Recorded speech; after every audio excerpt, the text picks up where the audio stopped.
Yes, sir. Yes, sir. Welcome to the film wrap up. 32 up, 32 down. And today's I'm just gonna stop saying that's a special one because it's always a special one. This one's an extra special one because the films that we're talking about and the albums we're talking about are some of the I'm gonna say that for the topic itself, but I'm the filthy himself, and like always, I'm with my partner in crime. What's going on, film? It's the rap nerd. What's good? Not much, man. Chilling, chilling. This was a long time in the making, because we actually tried to do this last week, but life happens. But it's kind of It good does. that it got postponed, that it got pushed back a little bit, because Mhm. now we could add Kendrick's album, which is the topic of conversation that since it dropped on Friday. So how we're doing this episode today, we're gonna be talking about Multiverse of Madness, one of the biggest Mhm. films of the year. It's already closing up to the Batman's total. Batman, I believe, is at 768, and it just reached like 700 today already, which is crazy. Damn. But it's a Disney Marvel property. What you expect? But I'm about to say they can so they can put out a puddle of water and it's gonna make money. for real, 500 first week. Like, But yeah, with that being said, we're gonna be actually talking about the film that started it all with a Doctor Strange character, which is just titled Doctor Strange. Came out in 2016, and our discussion about it might be a little surprising because, believe it or not, that film is very divisive in the MCU, which it is caught me off guard. Yeah, bro, caught me off the guard. first Caught one. me off guard. Yeah, the first one very Really? divisive. Yep. So Okay. that's first in the docket, Multiverse of Madness, and Kendrick, Mr. Morale in the Big Steppers. So Hmm. let's tackle it first. I was just talking about Doctor Strange, came out in 2016. And what was your thoughts on the film? It surprised me that you said that it's a divisive film because I thought it was Mm-hmm. pretty good, honestly. To me, I thought to be an introduction to Strange and the world of Doctor Strange, I feel like it was a pretty good introduction, man. Like you get to see bits of the multiverse in there, even though it doesn't expound upon it. Um, Mm-hmm. you get to see bits of the multiverse. You get to see what he's capable of doing. You get introduced to the mirror dimension. Um, Mm-hmm. all the psychedelics that go along with it. Like that movie is I feel like a nice, an easy, soft opening to those who don't know much about Doctor Strange. Like me being one of them. Like I know of the character, and I know his basic background, but I'm not like deep and heavy in the lore of Doctor Strange like other people are. And I thought it was a pretty good movie. I thought the cinematography was better than at that point in hell. I say in the whole MCU, I think the cinematography is pretty damn good. Um, there's a lot of breathtaking shots that really open your imagination. I think Benedict Cumberbatch does the character damn well. Um, yeah, I thought it was a solid movie overall. So to hear that it's divisive, it's kind of crazy to me. But that's my initial thoughts though. Yep. So yeah, it is divisive because I don't know. There's a bunch of these like channels and either even Twitter heads that complain that this film Doctor Strange is extremely boring. Nothing happens and stuff like that. That it's one of the weaker entries in the MCU. And Really? me personally, yeah, I see that a lot. Me personally, I'm the complete opposite, man. Because to me, this film, believe it or not, one of my favorite MCU films. And what I like about it is that it feels different than your typical MCU films, because I could actually compare this to other films out of the comic book genre. For instance, like there's a lot of Inception in this film. Like that's Yeah. what drew me to it when I first saw the trailers. And then you're actually watching the movie, the mind trip. It's like being on LSD without being on LSD. Disclaimer: never been on LSD, never will be. So I'm just saying, but yeah, that's how I presume it to be. And I love Benedict Cumberbatch and because to me he's a fantastic actor. I first seen of him, I believe, in the Sherlock Holmes TV show that he has for the BBC network. Oh Fire! yeah. If you're not watching that, I don't know if you watch that show, but yeah, absolute fire. And yeah, so he did a fantastic job to me.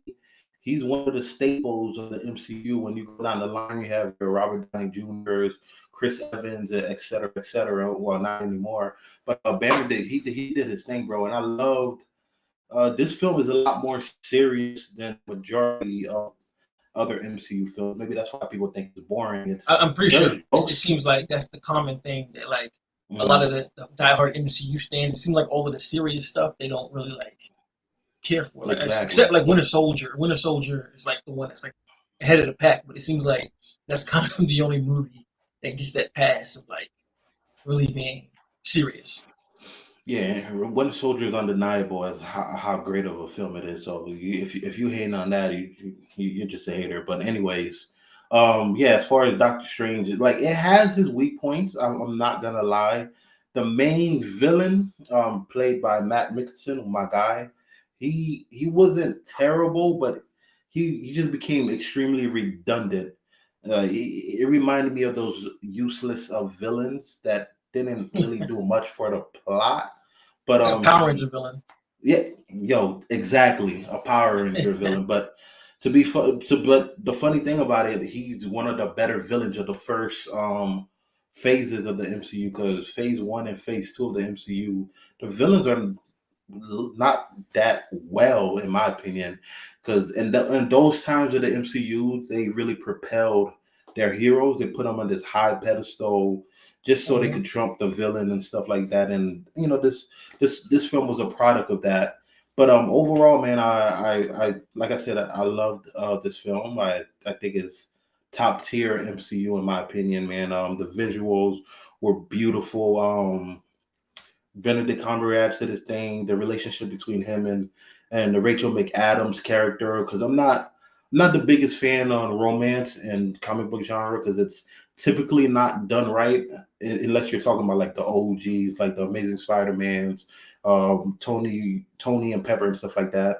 Those are, you know, barely happen, but majority of romances in comic book genre don't work. But here, I thought it was really really nice, and I loved what's dude's name, Baron Mardo's character in here too Yeah.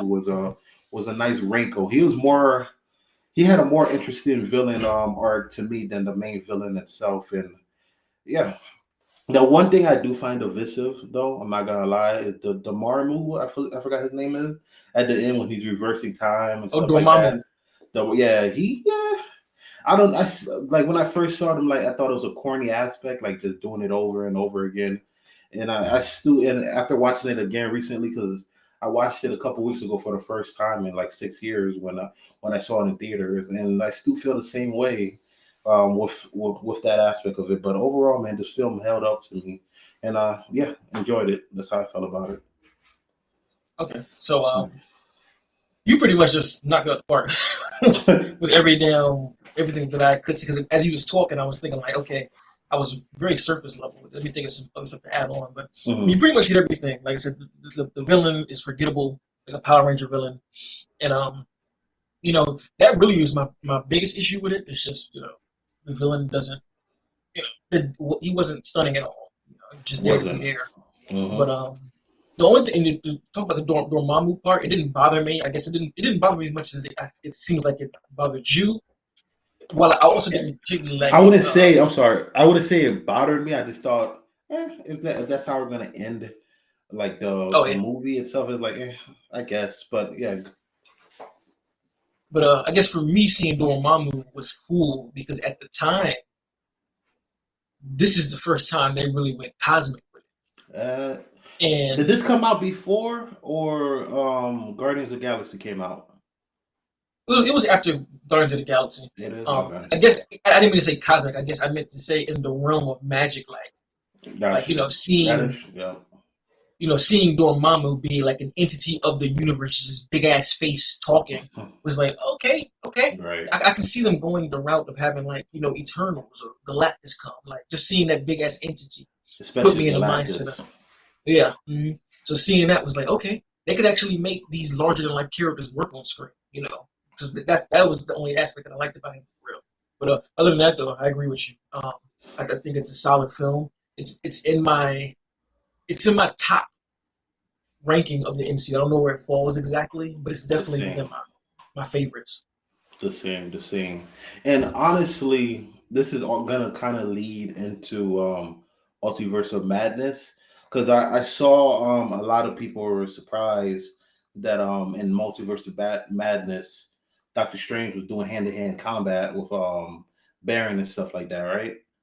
Hmm. But the funny part of it, if you're watching this film, he that's where it starts off with the training. And there's a lot of hand combat in here, and he's actually training with Baron Marno and all that stuff. So it was cool. It felt like a cool little Easter egg. I'm like, okay, their first interaction when they're fighting was hand to hand, and then and that film as well is pretty cool. So yeah, Yeah, that definitely was dope. definitely like it. Yeah, this film stands apart and as the MCU goes. But yep, that was 2016, and believe it or not, that's crazy to say. It took 6 years for a sequel to this film to be Hmm. made. That doesn't happen nowadays. As far as comic genre films come, it's usually a couple of years, 2, 3 years max, and then you get a sequel. But we got a sequel, and it's Doctor Strange and the Multiverse of Madness. I've been dying to talk to you about this because I saw how you felt, but I stayed away from your review because I wanted this to be as organic as possible. Besides knowing that you obviously love the film, I don't know what you love about this film. I don't know how you feel about individual characters, stories, and stuff like that. Do tell, man. Spoiler fruits. Let's hear it. Okay, so we can do spoilers. So I've been waiting to actually go Mm-hmm. off about the spoilers because the movie You was said new, go and I'm like, I off. don't. Yeah, like Mm-hmm. first of all, let me say that I've seen the gripes on the internet, um, Mm-hmm. and I think all of them are valid. But like Mm-hmm. you can draw the whatever points you can about the movie. I can't deny that, and I'm Mm-hmm. even acknowledging some of them. You know what I mean? But I don't give a fuck. I love this movie. Like Mm-hmm. I love Multiverse of Madness. This is what I wanted because all I cared about, honestly, is are we gonna get a movie that feels like Sam Raimi made it? And Sam Raimi is literally one of my favorite directors of all time.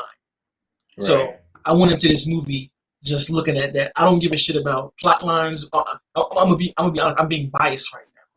Let everybody know that. I know there's issues. I know there's problems. I know you can point them out, and I'm not gonna refute them. I get it. But Sam Raimi Mm-hmm. directed the shit out of this movie. Like MCU needs to take directors need to take a lesson from what he just did. Like he out directed everybody to me, in my opinion, Mm-hmm. with this movie. Like this is when I say out directed, I'm not necessarily saying like it's better than all the movies, but Mm-hmm. this movie is a Sam Raimi movie at the end of the day. Like like a lot of these movies in this universe, you can watch them and you don't really give a shit who made them, or you can't even tell who made them. And Right. I'm a guy that I, of course I love a good script, I love good story elements and all of that. But as a director myself, I want to see the director in the movie. That's one thing that I like love when I see like, oh, okay, that's definitely him, and it it hit all those points to me of being a Sam Raimi movie. It felt kind of like rewatching something that Spider-Man a little bit, but just brought it up into today's time. Mm-hmm. Um, and like I said, pretty much my love for this movie falls mainly with the direction style, like with the transitions, like the scene when Wanda is like Indian style floating, and the red mist comes, and then Wong walks in as a transition, shit like that, or when Professor X goes into Wanda's mind, and it's just this big ass white room, and you just see a Fire. bunch of rocks in the middle with Fire. a little black hole, and then as Wanda starts to come back, you see the red mist form, like shit like that. To me, is what we do not see in the MCU. We don't That tied in see a lot into WandaVision too. Yeah, exactly. We don't see a lot of uh, creativity from a director standpoint like we did in this movie. I mean, there's just Mm-hmm. like Wanda coming out of the glass being all like cracking up and like shit like that. Um, what else can I say? The opening of the movie with the big ass octopus, uh, the blood, the gore.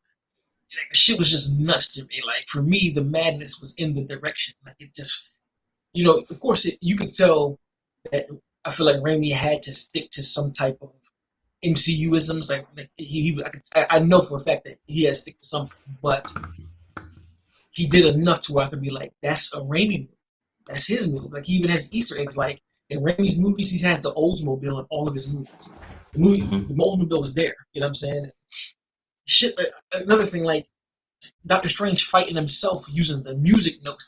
That's fucking creative as hell, man. Like possessing the body, like the way the hand comes out of the ground is just so Evil Dead, and how the dead's demon hands form a cape and he flies. It's just like, oh, the direction is so magnificent, man. Um, so direction aside, that's obviously that won it over for me, and I had a super enjoyable time. I learned some things from Raimi watching this movie that I'm can't wait to test out myself. But overall, story was the script was okay. It wasn't the story and script wasn't nothing crazy. It wasn't complex. It definitely could have been better. I can admit to that. What I also did like was that the humor didn't feel forced in this movie. I did like that. I don't feel like the jokes were planted everywhere like they are in other movies. It's gonna have its humor, but it just wasn't over the top for me, and I really enjoyed that. I liked how violent it was. I liked all of the horror aspects, because there are definitely moments in this movie that are straight up horror moments that can make you jump. Like when Wanda first gets possessed in the other universe, and the window opens and you see the wind come, or better yet, when Wanda is looking at herself in the steps from this POV and she's kind of hiding. Like, shit is incredible. So I loved all the horror elements. I loved the action. I think this is some of the best action of all the MCU films. Wanda going ham, and again seeing that hand-to-hand fight with Mordo was dope. Like, because I was not expecting them to have a fucking John Wick style fight in the middle of the movie. That was dope. The inclusion of the Illuminati, it was short-sighted, but hey, I enjoyed it for what it was. Especially with what Raimi was forced to do, because those reshoots were forced on him. That wasn't what was intended, but he made it entertaining for me personally.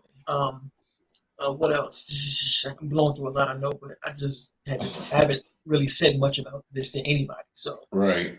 But yeah, like of course there are the issues there, that are undeniable. But for the most part, man, not most part, overall, the direction just took this movie to a different level. Like, this movie would have been directed by like John Watts or somebody. No, it wouldn't have been the thing. And no slight to John Watts, but John Watts to me doesn't have a director style. You know what I'm saying? Like, he doesn't, to me, he doesn't have anything distinctive enough to be like, oh, that's a John Watts movie. Oh, that's John Watts. You know what I'm saying? Or whatever director they get that aren't auteurs. Like, this is an auteur film, and I thoroughly enjoyed it, man. I thoroughly enjoyed it. It's one of my favorites in the MCU at that moment period. All right. Damn. You sure had a lot to unload on that one. And for the most part, I definitely agree with you. But I'll just say that you definitely what's in that cup, bro? So what? What's in that cup? What's it called? Sam Adams. Easy and hazy, delicious. Okay. Yeah. So for the most part, I agree with you, but you definitely like the film more than I did. I did not hate the film at all. I think I gave it 4 out of 5, which is equivalent 80% and stuff like that. But I like it. I just didn't love it, and the main reason, or one of the main reasons to me, is because there was the styles clash, bro. It definitely clashed. I felt Sam Raimi and I felt Kevin Feige's MCU imprint, Yeah. and and a lot of the times it didn't blend well to me. And to be honest, I'm not surprised, because this is the first attempt, which that was surprising at a legit horror film. So yeah, that caught me by surprise. But it didn't blend the best to me, as far as the horror. Some of the horror aspects was cool, but then like it would undermine it, because it'll just go right into like the MCU isms and stuff like that. Like, as soon as something horrific happens, it's like horror element wise. But You got an example? what? Yeah, I forgot. I think like when she was attacking. Damn, what's that?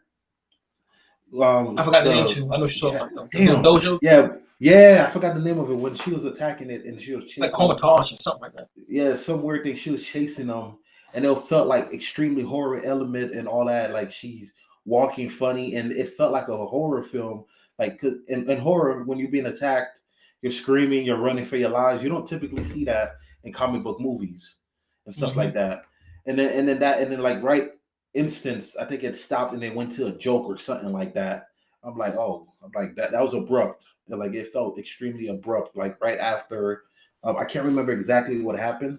It was like right after that, it was like this weird little pause, and then it went right back into a horror thing because I think like Wanda popped up out of nowhere or something like that. I'm like, okay, that's a bit strange. There was a few instances where like stuff like that happened. Like to me, I felt like if Sam Raimi was doing this in full control, like it would have rolled that whole wave of horror without that weird little element in it. But that's just Let one me stop you right aspect. quick, right Mhm. before you stop. What Sam Raimi movies have you seen? I've seen all the Evil Deads. I've seen Drag Me to Hell. Obviously, the Spider Man films. Did he do the Evil Okay, Dead? all right, cool. Evil I, Dead I is just didn't know. No, he didn't do that one. He he didn't didn't do do that that one. one. Okay, so No. yeah, Okay, cool. so I just wanted to know yeah, I which think ones you I said. So, own the Evil Deads are somewhere around here. Yeah, but yeah, I got. I'm pretty sure there's other ones that I watched as well. But okay. damn, what I was about to say. And I was only saying that because I didn't. I was seeing if you saw them, so you could like kind of know the style. Because I've seen people on Twitter they say Mhm. stuff, and like the only movies they've seen from Sam It's Raimi Spider are the Man. Spider Man. I'm like, Facts. that you need to To watch other me, stuff. man, Sam Raimi, yeah, his Spider Mans are, well, the first two, I gotta be honest, are fantastic, bro. Absolutely. Yeah. But to me, Sam Raimi, when I hear his name, for some reason, horror is what comes like Oh yeah, in my mind he's right a off horror the director. bat. Yeah, He's a in horror my director for opinion. sure. But Yeah. yeah, but before I tackle like the negatives, I want to really expound on like the good this film does, which No, no, is no. a Do the lot. reverse. What do you mean? You want to do negatives first and No, then do your negatives first. Yeah, because negatives? All right, I want to, because I want to geek out on what you like, and bet. I don't want it to be undercut by the negatives. And I'm just sitting here like, All right. you're So right. You punch me in the face, but I can't say shit. as far as more negatives, I'm trying to remember this. I Doctor Strange character in here was odd, bro. Extremely odd. Like the first half of the film, fantastic. He redeemed himself from No Way Home and stuff like that. He showed off, he flexed his powers and stuff like that. And then towards the when the film was winding down, they did this weird transition and kind of contradicted himself. What was it? What's the book? The name of the book? Not the Um, Ashanti or whatever. Excuse me. I don't even know, bro. Like they was throwing the names around so quick. I was just like, I don't know how I forgot the name, but yeah, I was in yeah, and they made him, they put an emphasis on how he's different than the Doctor Stranges and stuff like that, and then he goes and goes, oh, I have to use the book and does the exact same thing that the other Strange did. I'm like, all right, that was contradicting, and I felt that whole plot line of them, the evil Doctor Strange, the one with the eye and stuff like that, that it slowed the pacing of the movie tremendously to me. Like I felt that aspect because it could have easily been plucked from it because it happened during a crucial moment. I believe like Wanda either won or something was happening with Wanda. Like it was an extremely like I think Wanda just wiped out the Illuminati or something like that. Right? I can't remember exactly what happened, and then it just stops and it takes you to evil Doctor Strange, and it was I don't know if did you watch what's that the Disney Plus show, the animated what thing. if? Yeah, did you watch What If? Yeah, I mean, I didn't watch all of it, but I watched the Strange Did you see episode. you saw the Strange episode, right? So I'm like, all Yeah. right. So it felt redundant. They just put that there because of the What If, because they didn't add nothing to the story. To me, the music notes were cool. It just felt out of place, but it felt extremely Sam Raimi-ish. Like it felt like the tone to this movie was odd, bro. So many like it was a Sam Raimi movie. It was a MCU movie. I it was jumbled all over the place. That's another negative. And now this is me nitpicking. All right, I know myself. I can call this a legit like negative. But the roster of the Illuminati was extremely underwhelming, bro. Like, if you know the roster they have in the comics, I'm like they could have easily, not all of them, obviously, but they could have done something. Like, I'm sorry, maybe there's fans for these characters, but who cares about Lashon Lynch's Captain Marvel? I personally could give two That was an shits. odd choice. That I was didn't quite extremely odd understand that. choice. And then you Yeah, it have was like, Peggy Carter's Captain Britain in the Illuminati. Like, really? I don't. see, I could understand that, even though like it is an odd choice. I could kind of understand because you need a Cap in Illuminati, and I guess No, I don't think Cap's in the Illuminati. I believe it's Iron Man, Namor, Black Panther, Professor X, Doctor Strange. I don't think there's a Cap in there. no. But But see, that's why. Black Panther isn't. He's not a staple person in there. He comes in and out. Yeah, he You comes don't in really. and out. Yeah, because he does that. He's not even staple in the Avengers and stuff like that. But wouldn't that be dope? I don't know. Maybe they found it was disrespectful.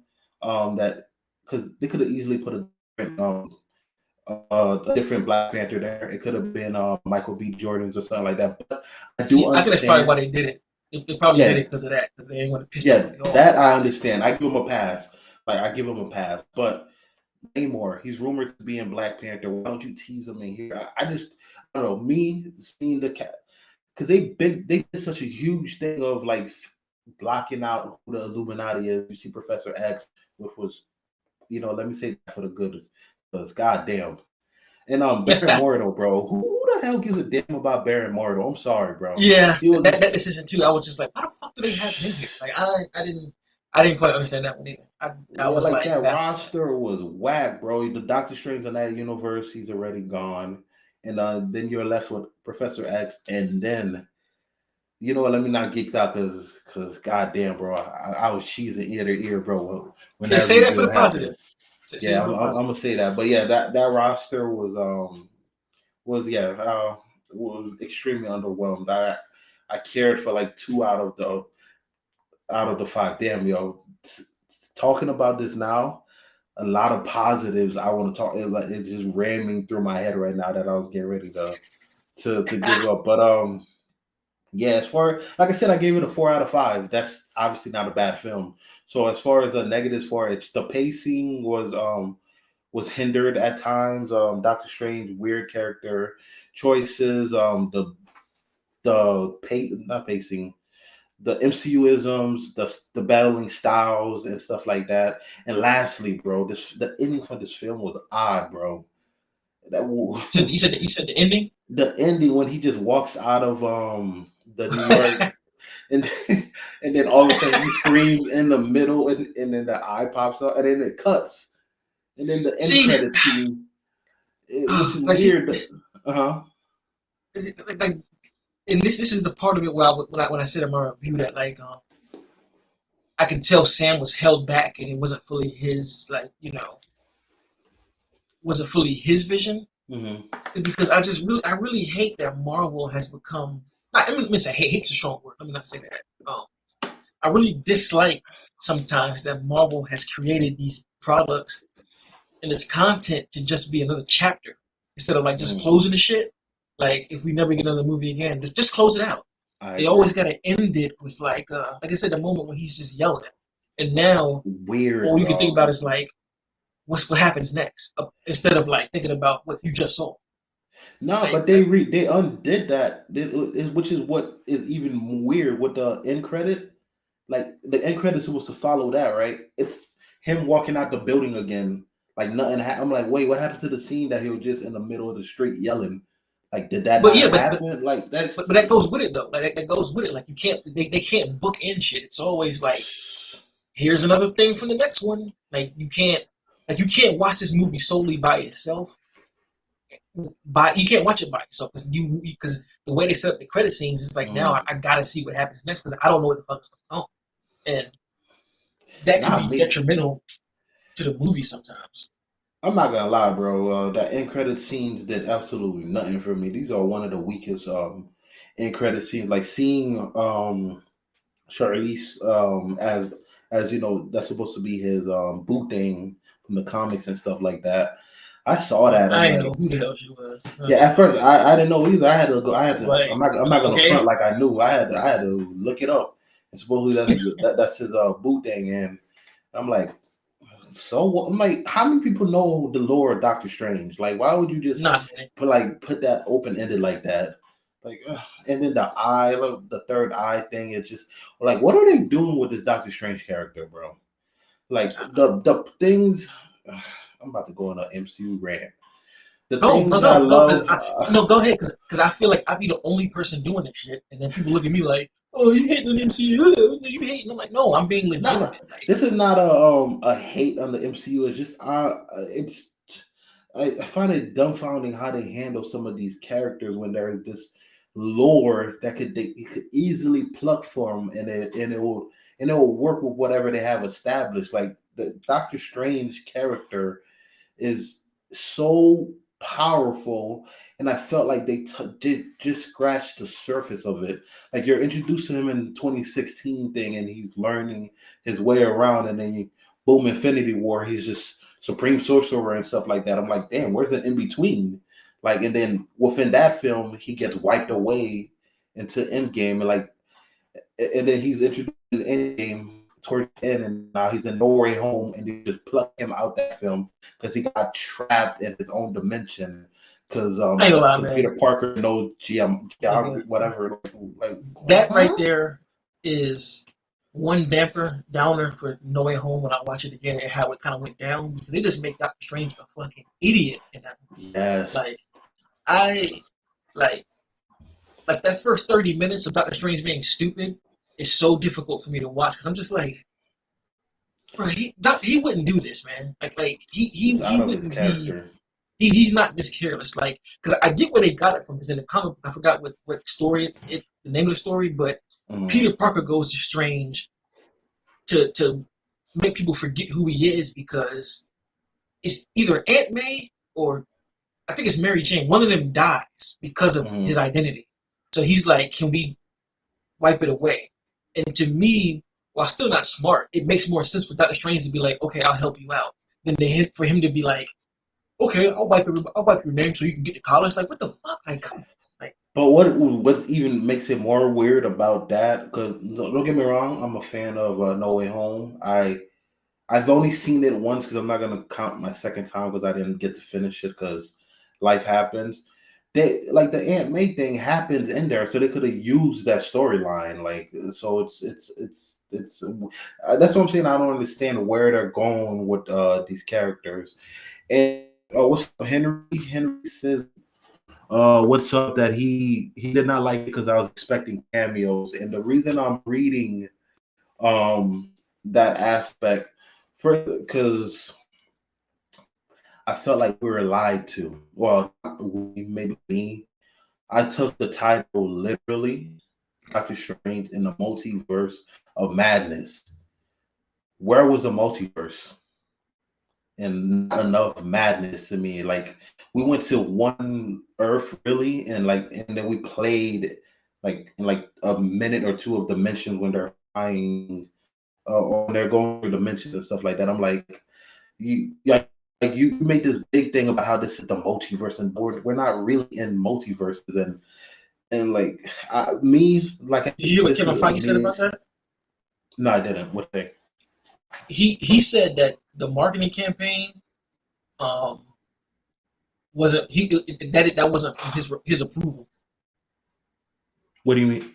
Wait, how is that He not said because this was what I think happened. What I think happened is, of course, the movie went through a bunch of reshoots after No Way Home, right? You know that, right? Yeah.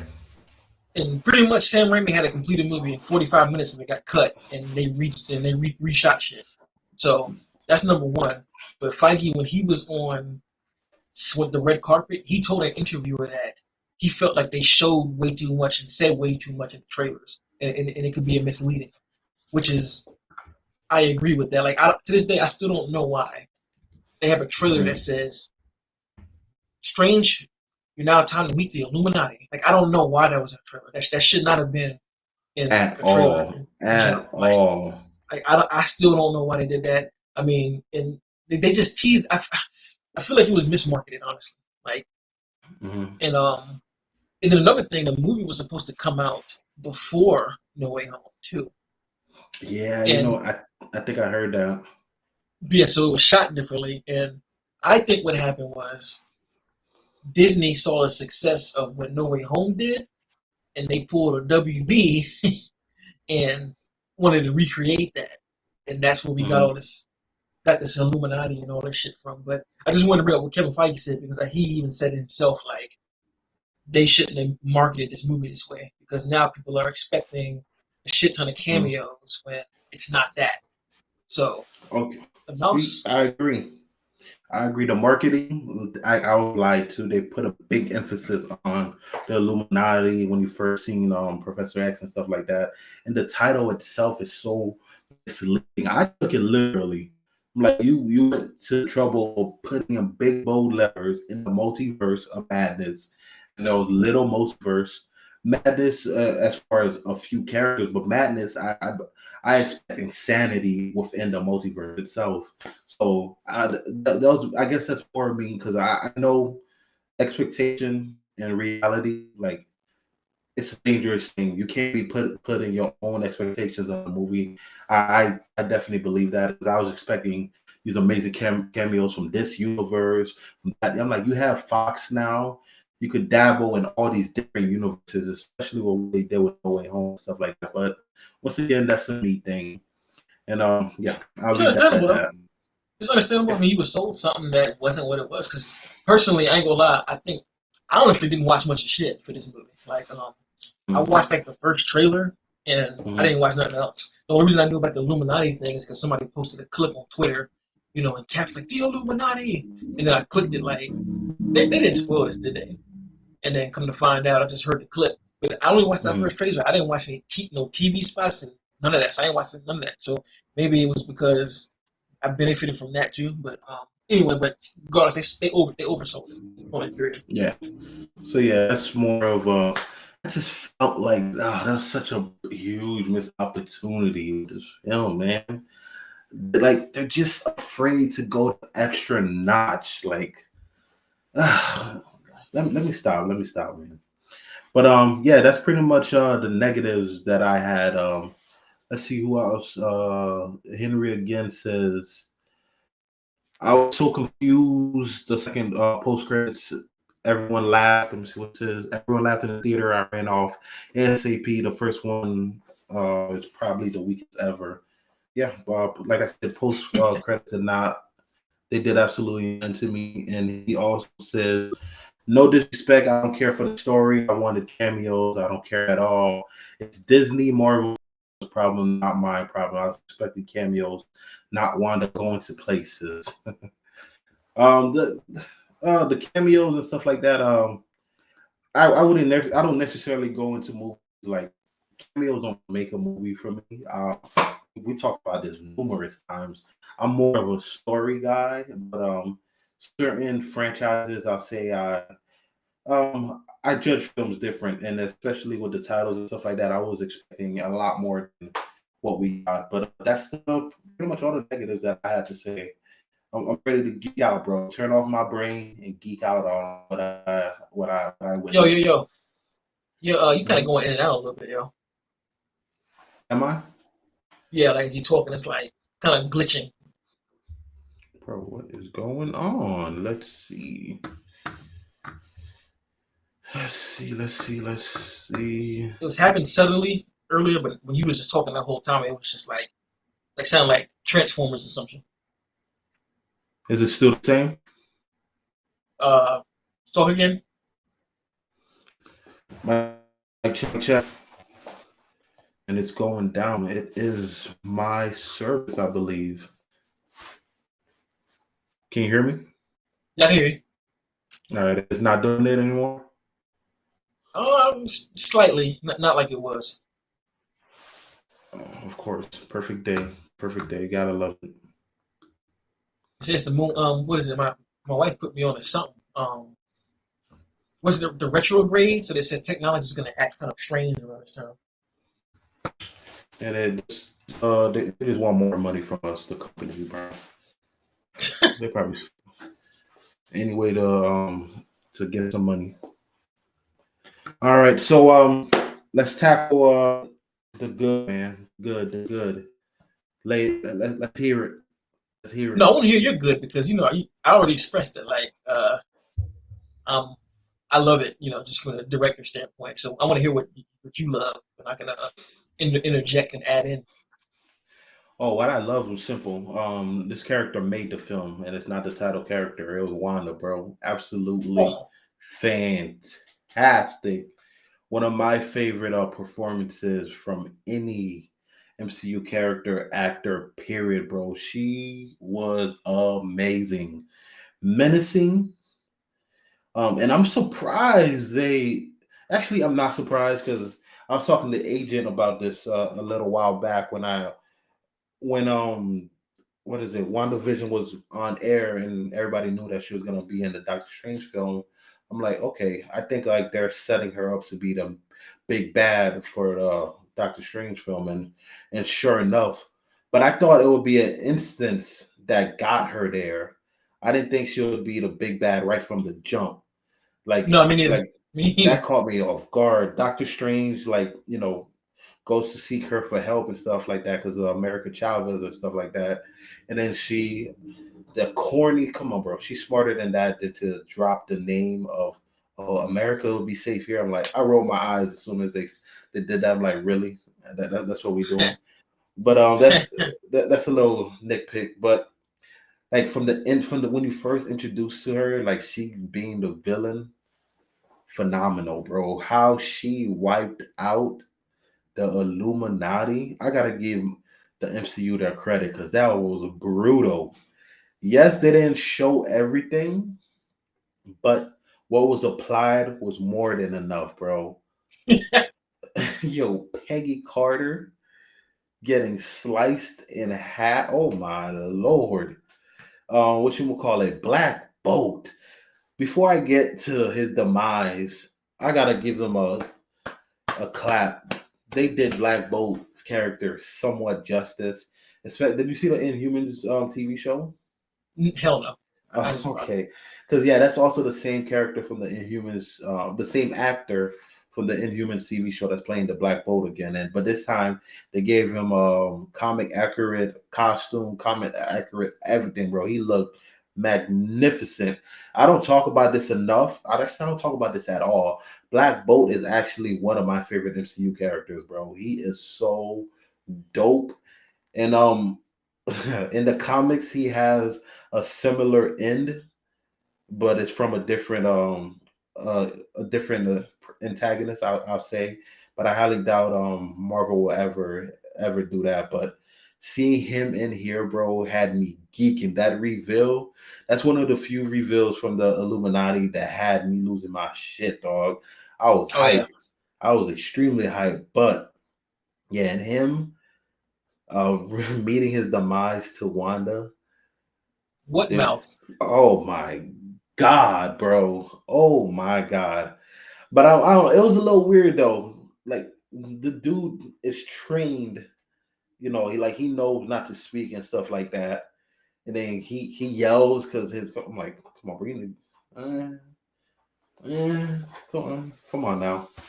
So I found that a little weird, but it was dope, bro. It was dope. But the biggest surprise, Reed Richards, bro. Oh yeah. Reed Richards. Reed, Hmm. Fantastic Four, and it being who was John Krasinski. Like, come on, bro. Like, Hmm. and it's weird because the MCU doesn't. They don't run it. They're doing that. They're doing it a little more now, especially with No Way Home. They don't typically listen to their fandom, but actually seeing him, and I like how they did it in a different universe. Because to me, it's obvious that the Fantastic Four and Reed Richards that we get in the main MCU is not going to be played by the same character. It was just like a little Easter egg for the Yeah, fandom and stuff like that. But it was that's why I so like that. dope, bro. That's why I like it so much. So, like, I'm glad that they use it as an Easter egg, not like Yes, not yeah, running with it in the universe. Like I see people complaining, like, man, they should have did it. I'm like, bro, it's a one and mm, done. Like I I don't love get it. it. I thought it was dope. It was I happy. absolutely love it. The only thing I didn't love about it, bro, they did my man dirty, bro. they, they did it so. He turned that nigga to Play-Doh and then blew his head off. I Yo, was like, for real. I'm like, oh my god. And speaking of Wanda, what is it? Do you have a wife? Or what did she say exactly? yeah, is your wife still alive? Yes.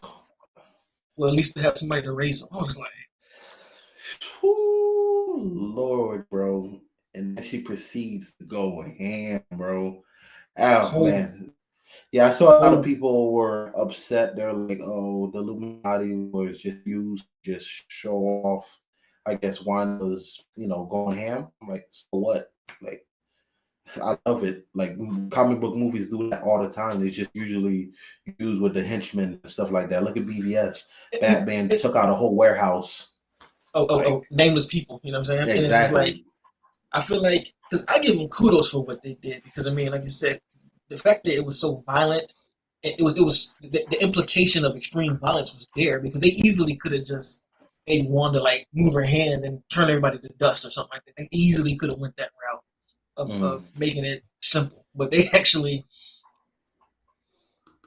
allowed Sam Raimi to like, you know what, make this violent. Like I want to see everybody go pretty bad, you know, because I mean, it honestly, the way she did them, it reminded me of like how Thanos did a lot of the Avengers in the Infinity Gauntlet in the comic book. I Like agree. he was doing motherfuckers just as Yo. dirty. Like I mean, he turned Wolverine's bones to like what did he do? He turned it to like metal and like twisted him like in a Rubik's cube, and it was like shit.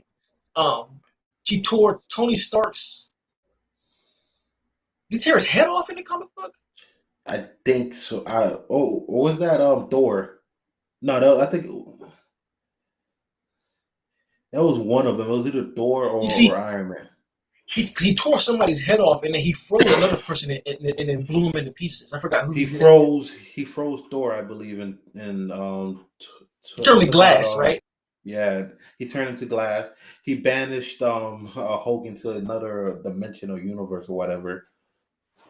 Yeah, so I'm Yeah, like seeing her do them like that reminded me of the viciousness that I kind of wanted to see Thanos do to the yo, Avengers. So I I agree. I I enjoyed that violence. Like I said, splitting you know, Peggy in half, like shit. Yeah, So I yeah, loved it. I loved it because it adds more to show how strong Wanda has became. Like yeah, exactly. you're Like taking like it out shows. Omega characters, Mhm. dog. Omega, like And it shows how much of a threat she is, man. Like, niggas yes, can die. You know what I'm saying? Like, this isn't just some play shit. they Like, did. They motherfuckers did, can get killed. bro. That Black Bolt death was so brutal, bro. Like you see his head cave in. I'm like, oh, for a minute, I'm like, damn, this is DC. Like I don't think I've ever seen Marvel or MCU do anything like this in my life. So I was loving it, bro. I was loving Now, it. I was shocked. But Like when he pressed his head, I was like, yep. oh, oh Yeah, the only thing that was weird, they saved like Peggy and Captain Marvel as the strongest that would give her like work, but it clearly should have been Reed Richards and Black Bolt that would have gave her that work, but that's nitpicking, whatever. And yeah, Professor X, it was dope seeing him again, and seeing him once again. R.I.P. I guess. So that was vicious, dog. That was vicious. I love the little scenes when he just pops out of nowhere. Like one of my favorite scenes from this film is when she's attacking whatever it's called, and she's trying to get in, and she has no way, and then she finds the one weak link, then the music and sound disappears, and she Shows it just behind them. appears behind him, bro. Oh my god! I was like, this is what I need. This is exactly what I need, bro. Hmm. Fire, absolute fire, man. Yeah, Hmm. Wanda was fantastic, bro. She played that nurturing, scary mother role so nice. It was, but I did find it weird though. The Vision wasn't like really a necessity for her in this film. If it, especially playing right from WandaVision, it was just solely the kids, which was a little odd, and especially when she's having that conversation with Strange, talking about, oh, you don't know pain. I had to what is it, kill my whatever lover, and it meant absolutely nothing or something like that. I'm like, damn, okay, so she's struggling with that, but she don't care to find him in any of the other universes. It's just the kids. I'm like, all right, I guess, Yeah. but yeah, man, phenomenal, You know. bro, absolutely phenomenal. Oh yeah, I'm trying Any other to. I think positives? the positives. No, Doctor Strange. He got outshined in his own film, but he did more than he's done in the previous last couple films. But I think that was pretty much it. The Illuminati, Wanda going off, beautiful looking film. Absolutely. You know what? And another positive I found weird. I guess a lot of people dislike America Chavez, the character. I thought Yeah, she I've was seen that too. cool. I I did thought she too. was cool to me. I had I absolutely don't. no problem with her character. Yeah, So like to me, I saw somebody compare her to Cass on Birds of Prey, and I was like, I don't know about all that. I was how? like something like Cass was literally pointless in that movie. Like America Chavez was the the uh, the centerpiece, and I even like how they treated the third act. How the third act Hmm. wasn't just a big CGI battle; it Hmm. was more so. Like, I'm glad it wasn't a CGI battle, and I'm glad they didn't go the route of like making America Chavez all of a sudden learn her powers and she wins. Because I was Hmm. afraid that it was going to make her be like, oh, she learns how to do it. Now she's going to easily beat Wanda. I was like, come on, come on. But the fact that she literally opened a portal and gave Wanda what she wanted Hmm. to see, like, yo, the shit you doing ain't right. Like, I prefer that over her having her, you know, Thor in Infinity War moment where she just goes ham because I'm like, shit wouldn't make sense to me. So, but I thought she was handled all right, honestly. I did too, and I loved how the progression of her and Doctor Strange's relationship, like it progressed because she got betrayed by the Doctor Strange from her universe and stuff like that, and Doctor Strange doesn't really care about people. He's an asshole, and he grew to actually care for her because towards the end, when even Wong, which was seemed a little out of character, was like, "Oh, you have to take her power" and stuff like that. He had enough trust in her, to not betray her and get her to use her power and stuff like that. I love the progression of their relationship, Yeah, me too. and that's pretty much all the positives I had. Beautiful looking film, and I felt Spider Man, bro, in the wedding scene where Yeah, it's in um New York. That's just yeah, classic Spider-Man shit. as soon as you hear the commotion outside, he looks out and you see the structure of the how New York was. I'm like, I could see Spider Man, Toby's Spider Man swinging. This feels like they're in New York. It didn't feel like the previous New York. And what's up, Liz? She says I'm late. Better late. Um, so I say that's my positives, man. Wanda, it's crazy because Wanda, when I first was introduced to her character in Age of Ultron, which is one of my least favorite MCU films, I didn't care for her character, but they gradually just started like I did, that. This is the best character arc, like because MCU struggles with how they handle their characters. I don't know. Somebody's a big Wanda fan over there, bro, because they really progressed her character well. I am curious though where you go from here now with Wanda, because what She she's caught doing, somebody.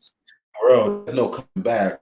Winter Soldier, all right, I get it. Yeah, his body, he did catch bodies, but there was such an a lower um like casualty appearances. Like she's catching bodies in other multiverses, dog. Like she wiping people out left and right, bro. Like there is no coming back from that, bro. You ain't.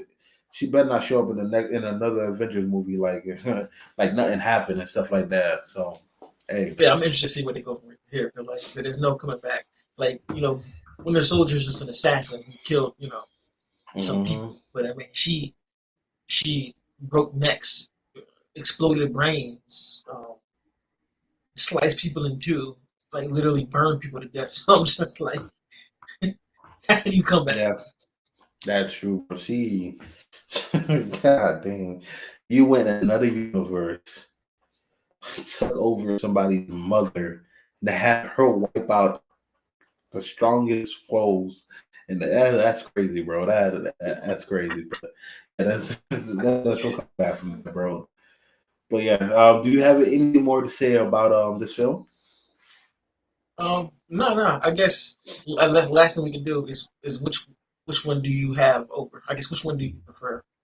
Oh, easy, multiverse. Not even. Yeah, I didn't have to think about that one. Easily multiverse for me.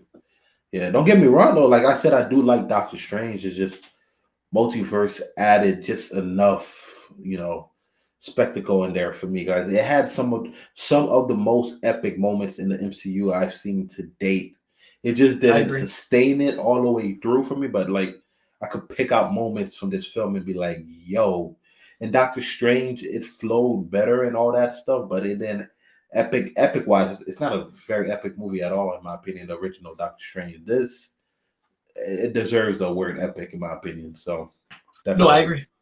100%. Yeah. And I'm with you. I think it's for me it's a long shot with multiverse just because for one, like I said, it's a spectacle. Like watching Mm-hmm. this movie made me want to throw out that term like this is like a graphic novel movie. Like this is like there I can there see are that. like I said there are moments that are gonna be forever ingrained. Like I'm gonna forever remember this happening from this movie. Mm. Um, and again, like I said earlier, that Sam Raimi is one of my goats. So to see some of his characteristics as a director bleed through in a present day movie, that's what I got after. Yeah. I don't think we'll see Sam Raimi back though.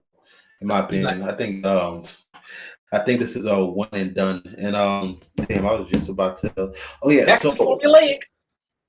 you stupid. What's after this? Oh, Thor, Love and Thunder. So I noticed the pattern, man. The scales of these MCU films, phase this is phase 4, right? Yeah, Has been so huge, bro. Like these are event scale films. Like they're like mini Avenger films. Every last one of them, minus Black Widow, which is technically not even supposed to be phase 4. no, It's because it got pushed into it because of COVID and all that and all that bad stuff. But yeah, you had Shang-Chi, that third act in itself, dog, is humongous. You have Eternals.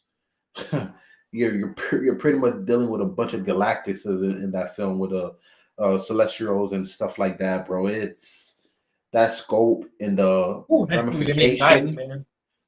for real, and the ramification of the MCU as a whole. Like that's a Avenger event type like threat. But that's And then you past have Avengers. exactly you have No Like Way Home. That's the scale in that film is insanity. And now Doctor Strange, bro. That's 4 films in a row that they're going big, bro. They are going big.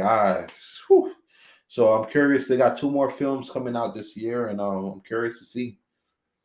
but Definitely. Thor is 100% going to be all spectacle. Like there's no But like I would I'm not be wondering surprised. how big though. Like with this now, it's with this rate they're going, it's gonna be huge, man. I mean, all they gotta do is bring in Beta Ray Bill, and Oh it's just my gonna be guy, bro, that is my guy. He got that. sucker punch by Hulk, and I'm gonna stick by that in the comics and in the little animation. So all you Hulk fans, he sucker punched him. But I hope he's in there, bro. I really do hope I he's in mean, there. you got him, and you still got Adam. Um,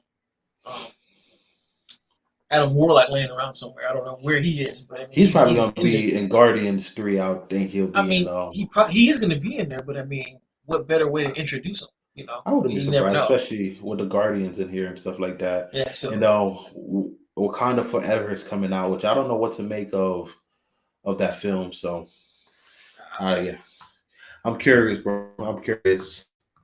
All we already right. got the Mighty Thor with Lady Jane, so it's, I can't wait, bro. That's probably the main reason I'm excited me too. for that film. Like in that teaser when she caught that hammer and went down, I was like, oh. Got for it too. Crazy.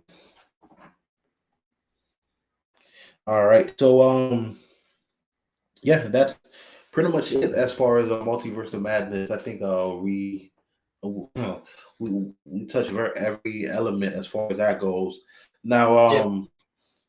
next up, we could either go into the K-Dot or we could just talk about a movie that we've seen recently or anything like that. Because I only seen one movie recently, to be honest. Well, before we jump into that, we can say you see, I see you saw the She-Hulk teaser. What do you think? Mm. Yeah, I was underwhelmed. Underwhelmed. I don't know what I was expecting from She-Hulk. It looks fun for sure. Definitely looks fun, and I'm gonna watch it. But the trailer didn't do much for me, man. I don't know what to make of it. I don't know what type of a series it is. I hear people comparing it to Ally McBeal. I believe I've never seen that. So we'll see. I'm more intrigued of the supposed cameos that's gonna be in it, but seeing the Hulk in the trailer really put my stomach at a knot because I'm not happy with what they've been doing with this character, man. It's a disservice, and yeah, so that's how I feel about it. What about you? I agree with everything you said except one aspect. Like the CGI looks terrible. Like CGI looks god awful. Like I mean, she Just want them all to the come for your head, CGI. huh? I don't care. I mean, I'm gonna call it out. CGI looks awful. Like this has the worst CGI I've seen in any Marvel. Like and even worse than the third act of Black Panther. Um, Mm-hmm. like and I know the series isn't dropping until August, so of course they can still be working on it. But I think what they are. They kills gotta me, be. they better be shit. They better be. Um, but what kills me most is like Marvel has such a confidence in because of the fans not willing to speak up about the CGI that they drop this shit with unfinished VFX, not even caring. Mm. And just the fact that the majority of the fans aren't calling this out for what it is like, it's just allowing it to slip by. And I'm gonna Mm. be real, like, of course people are saying like, the VFX look a little iffy, I hope they polish it. They're being nice about it. They're not slamming the hammer the same way I've seen them slam the hammer for other stuff. Like remember when the Sonic trailer first came out, and motherfuckers was like, "Yo, this is trash. This is Oh my! They terrible." made the studio redo the Sonic design. That's what I'm saying. And to me, this looks as bad as that. Like this just looks like there's like one shot when like she's in the bedroom and she like lifts her phone up. It just looks like something out of Shrek. Um, the one scene when Hulk and She-Hulk both jump and they land at some island that Oh literally my looks like god! the 2003 Hulk. I'm just like, is nobody else seeing how terrible this looks? This looks awful. Mm-hmm. And y'all had the audacity to like just put this out thinking it's okay. Mm. And again, it's just the confidence. The fans ain't gonna say nothing. I'm gonna say something. I don't give a damn. Call me a hater. I don't care. That shit is terrible. Like they make too much bread off these movies to be putting out unpolished VFX in a teaser. Like, come on. But that's all I say. I mean, other than that, the series looks like it could be fun. I don't know if I'm gonna watch it. It doesn't look like my cup of tea, but Mm. it looks like it could be okay. Yeah, I'm gonna check it out. But I never had real excitement for the show. It's only because comic wise I never really cared She Hulk character. I'm for sure I'm gonna watch it though. But yeah, wait and see. Hopefully it surprises me and stuff like that. And yeah, they dropped a little teaser, well, not a teaser, a first image for the Echo series that's supposed to be dropping. So yeah, Disney Plus is ramping up and stuff like that. They need to slow down, man. That's never gonna happen. The next Disney series that's gonna interest me is probably Secret Wars, bro. As far as the MCU goes with Rick Nick Nick Fury and stuff like that. So that's the next one for me. The other ones look all right. Nothing really speaks to me yet. So I don't know what to make about it. Miss Marvel looks cool. I guess. Yeah. So I'll probably check out Miss Marvel as well. But I'm not through the roof or anything. And yeah. And they also dropped the pick of Jane and damn, I forgot her name. Tessa Thompson's character for Valkyrie. yeah, Valkyrie and Love and Thunder. I'm excited. I'm not gonna lie, bro. I don't know about you, but I am excited for that film. No, I'm Uh, excited for it. Like I said, the fact that Jane is in it is where my excitement lies. Like I really, mm, and then seeing her in that teaser really was like, whoa, okay, this is hard. Like she put in this is work dope though. She put in work. for real. Like she got the Hmm. biceps. I love that she's wearing the helmet. Like I've been wanting Thor to wear that Fire. helmet for the jump. Like he wore it one time and that's it. Yeah. So to see her, in that old Thor garb and got, the original Mjolnir, I'm just like, mm, Mm, yeah. yeah. Yep. So, that's it as far as that. Oh, Liz, what do you think of Old? Because you said you finally saw it. I'm interested to hear that. All right. So, what you want to tackle next? Um, I guess that's it for the movies. We can get to the K dot. K Dot. All right. All right. Mr. Morale and the Big Stepper. K Dot took what, a 5 year break from Damn and into this. Yep, Let's hear it. Did it live up to expectations? it definitely did. Yeah. K dot is this generation's goat. I'll say that for sure. Mm-hmm. Like, and I say that because, and this is coming from a guy that I don't even have K dot as my favorite of this generation, but I mean, his impact and effect on culture is undeniable. When K dot drops, the culture stops to pay him attention. The culture stops to figure out what he's saying. Like my man put his single out that's not even on the album. Like that shit is insane to The me. Heart Part 5. Yeah, it's not even on the album. Whew, That's I just finally heard that. something he did. So I mean, if he makes a tweet, motherfuckers just go crazy. And with this album, he didn't disappoint. He didn't Mm-hmm. disappoint. I've been listening to it for the past few days since it drops, and it is it's another K Dot project that's going to go down as people are going to call it a classic. It presents so much. The storytelling is amazing. Um, he in true K Dot form, he does what he wants to do. He takes the instrumentation places that we don't really see rappers take it. Um, it's just purely K Dot, and it's an artistic masterpiece. I'd say. But where do you stand with it? Whoo, man, what? Where do I begin with this one? Introspective rap. Yeah, this is well, when it first released, you heard it before me. I think you described it as a great album that you don't see with much replayability. I believe that's what you said, right? Um, did I say that? Yeah, I was like, it's a great album that I like it, but I don't know if I'm gonna play it a lot. Like Right. overall, there are definitely joints on here that I'm gonna play more than others, of course. But um, Yeah, and I heard that a yeah, lot, and it made me think of what to Pimp a Butterfly, because that's how I would describe the Butterfly. It doesn't get much rotation on as far as albums go, but it's a fantastic album. But this album was amazing, dog. Oh hmm my god, who he really is just a black man healing, bro. He tackled toxic, egotistic. he raised every subject, COVID, everything, cancel culture. He he had a lot to get off his chest, bro, and it surprised me how much I related to this album, bro. This like The album's for us, dog. for I was just this is my next topic because I don't want to speak for any other culture, any other race, but I felt like he spoke on a lot of gripes or tribes in the black community that gets overlooked and people don't talk about much. Like starts off about therapy and stuff like that. Like black men in the black in this culture, like we look at going to therapy as a sign of weakness and stuff Mm-hmm. like that.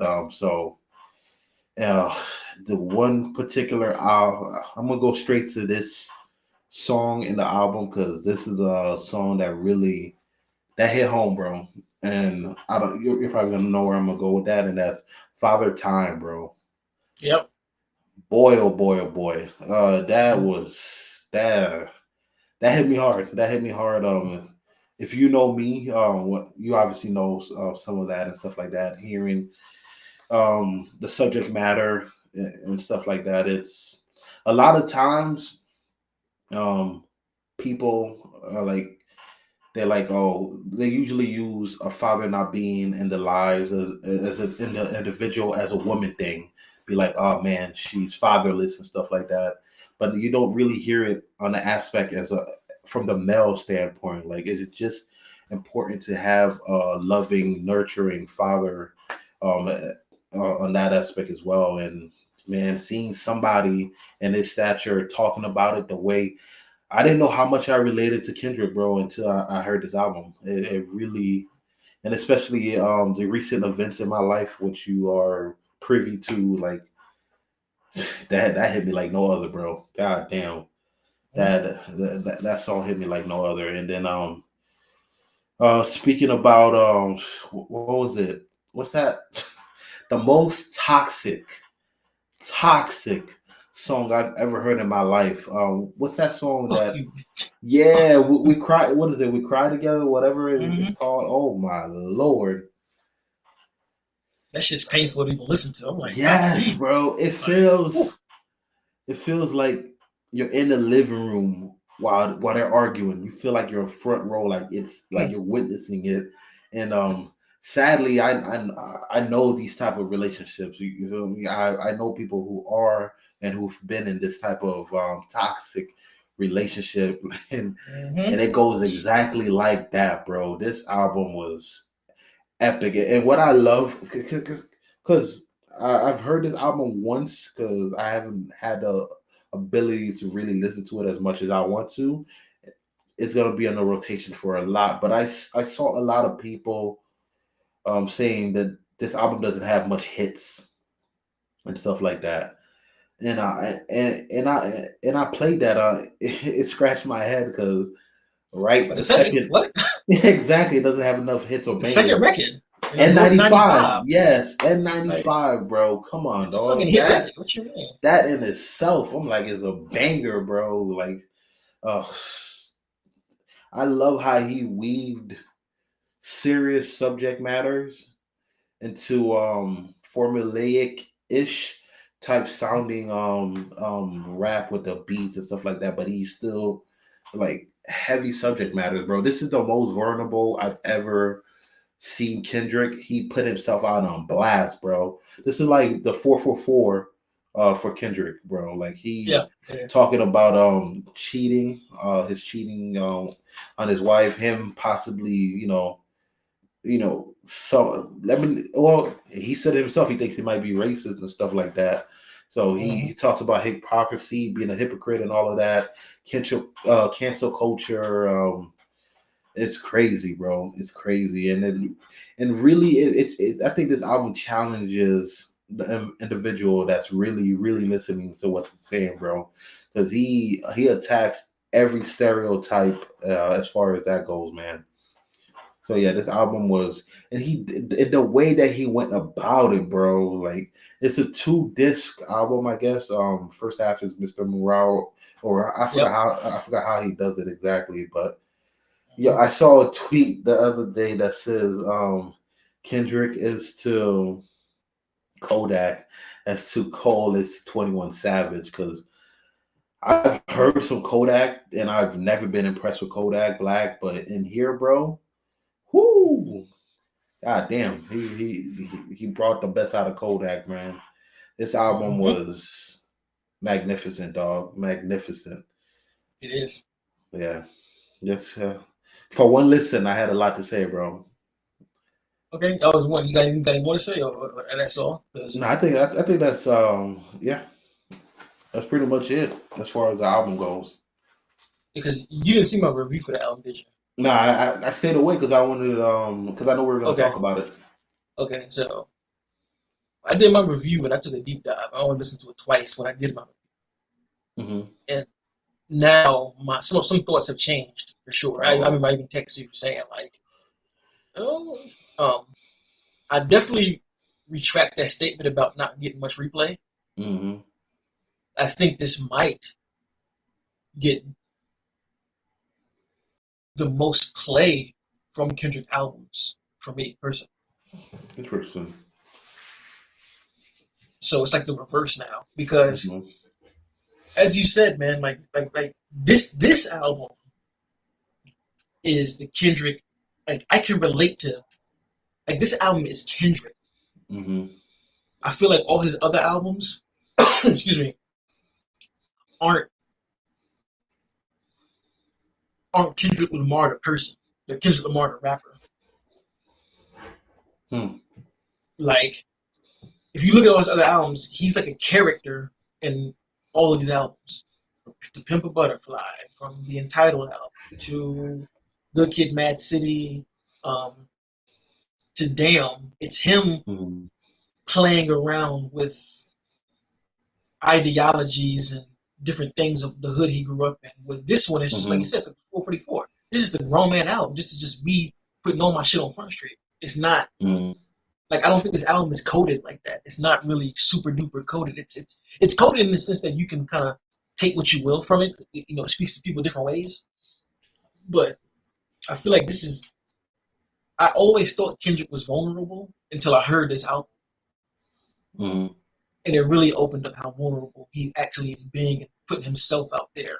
Because again, his prior albums, he's more so speaking about his ideologies and shit that happened to him in his hood, shit that's going on in the hood, going on with other people, and this and that. But this is him really, literally taking us to therapy with him, like 444. Never heard him Hmm. before. So this album for me personally is an album dedicated to the black men in America. It's it's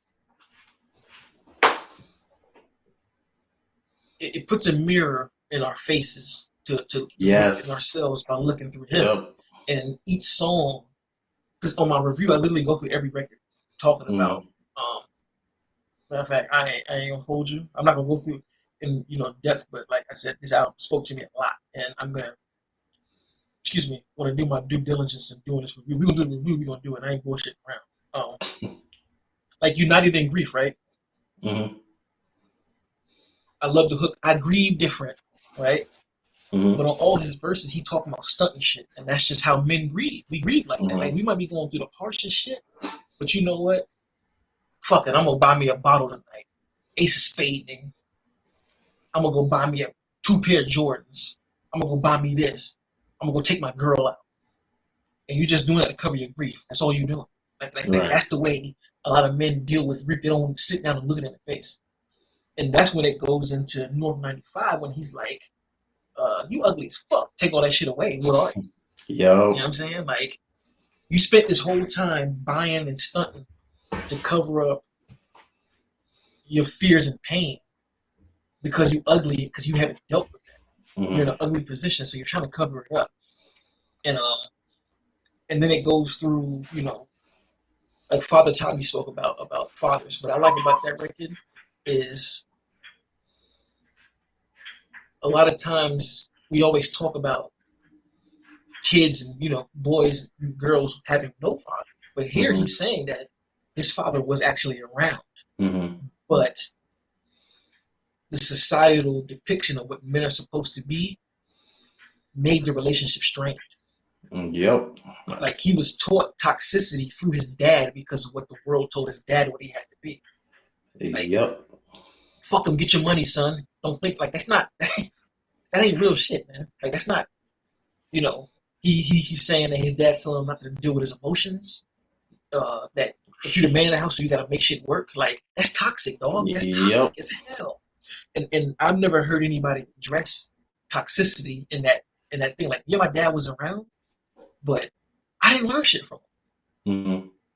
And that's a big issue in our community, you know what I'm saying? And then you see the records, even the song like Rich Spirit, where he's talking about his success and how he's trying to do better, but he can dip back in that ignorant bag. You know what I'm saying? Like, don't make me, what do you say? Don't make me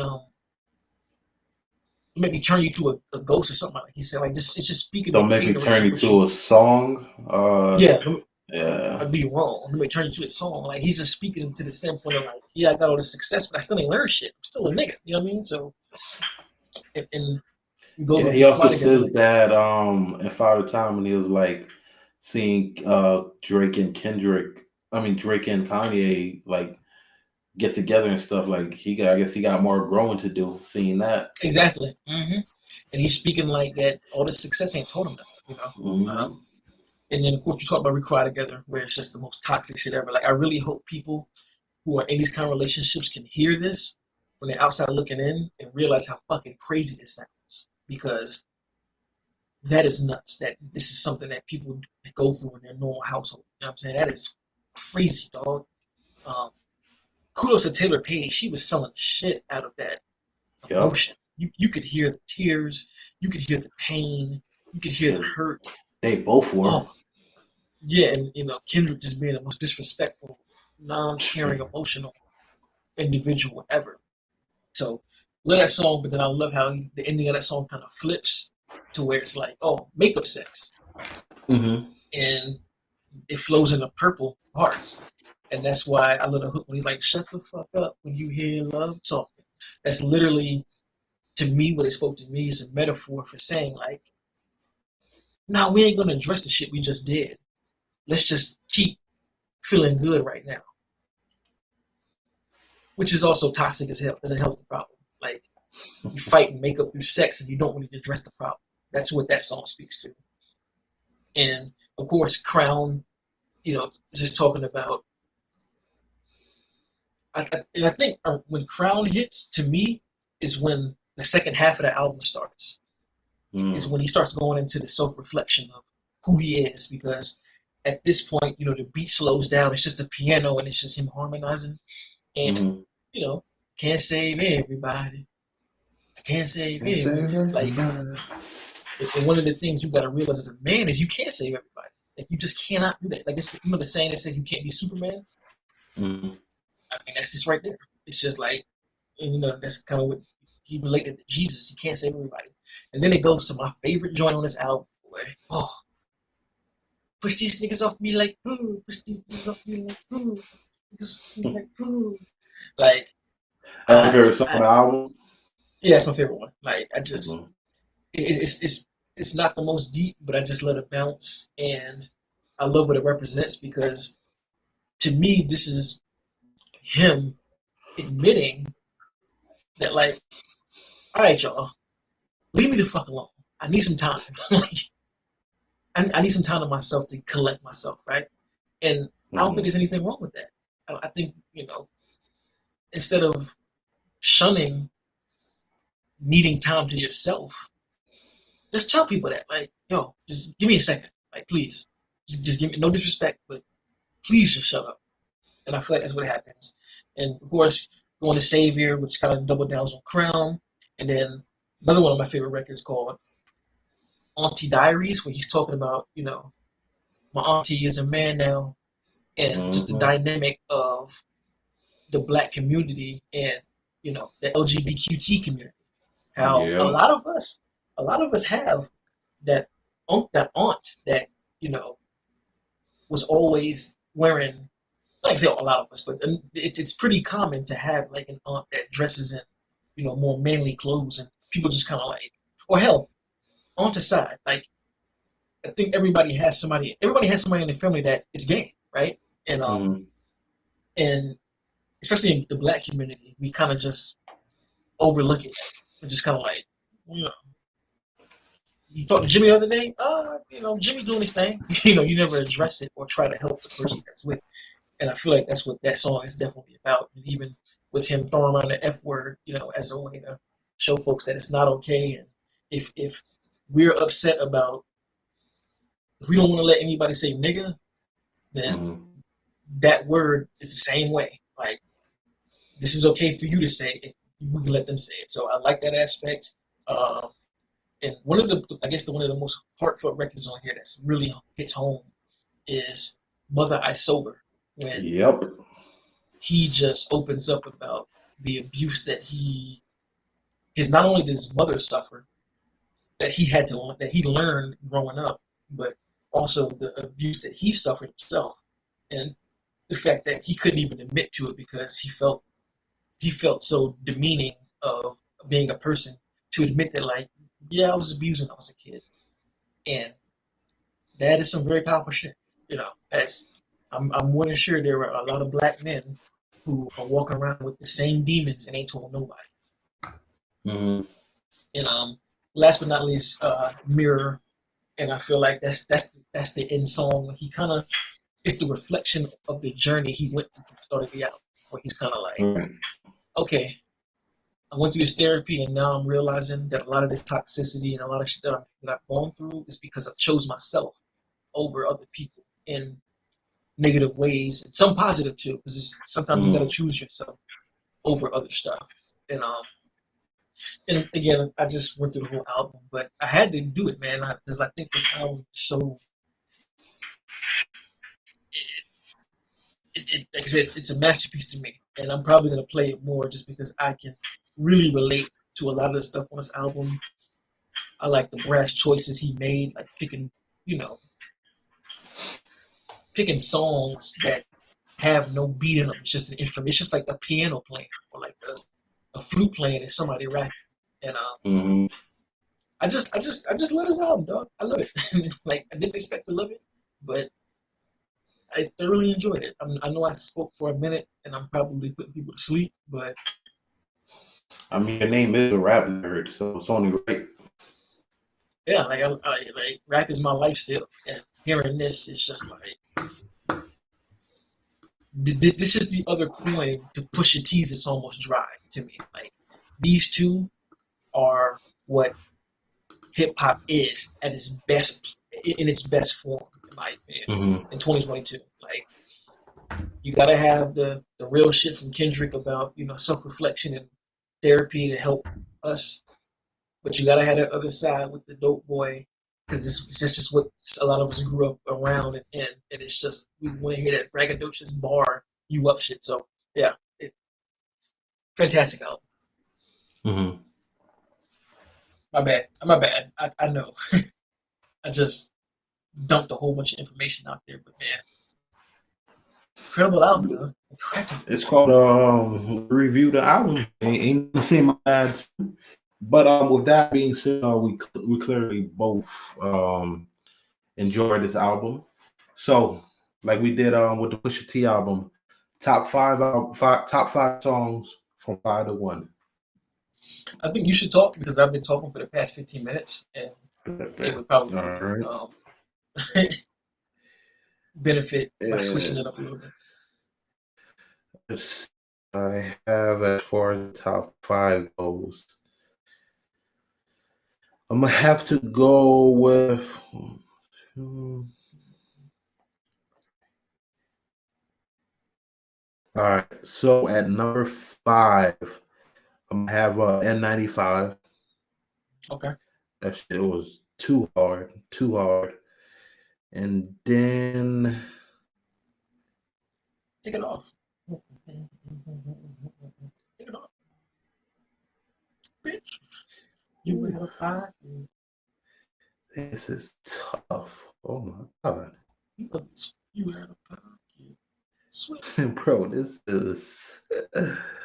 Oh, all right. At number four, damn, Silent Hill. Okay. I'm gonna have Silent Hill number 4, number 3. We Cry Together is one of the wildest songs I've ever heard, bro. Not for Taylor real. Page has been killing it lately with Rose. Last year she had then I forgot. Oh, Zolo came out last year, and another film. I forgot what it was. But yeah, that's number 3, and number 2, I'm gonna have Savior, bro. That song was fire, bro. But it's not your Baby savior. Keem, Baby Keem, and the Savior Interlude was one of my favorite songs on there, but I'm not gonna put it on there because I think the Savior song itself is better. But Baby Keem snap that in the dude, bro. God damn. Man, I And love the jabs Kendrick takes at Drake so much.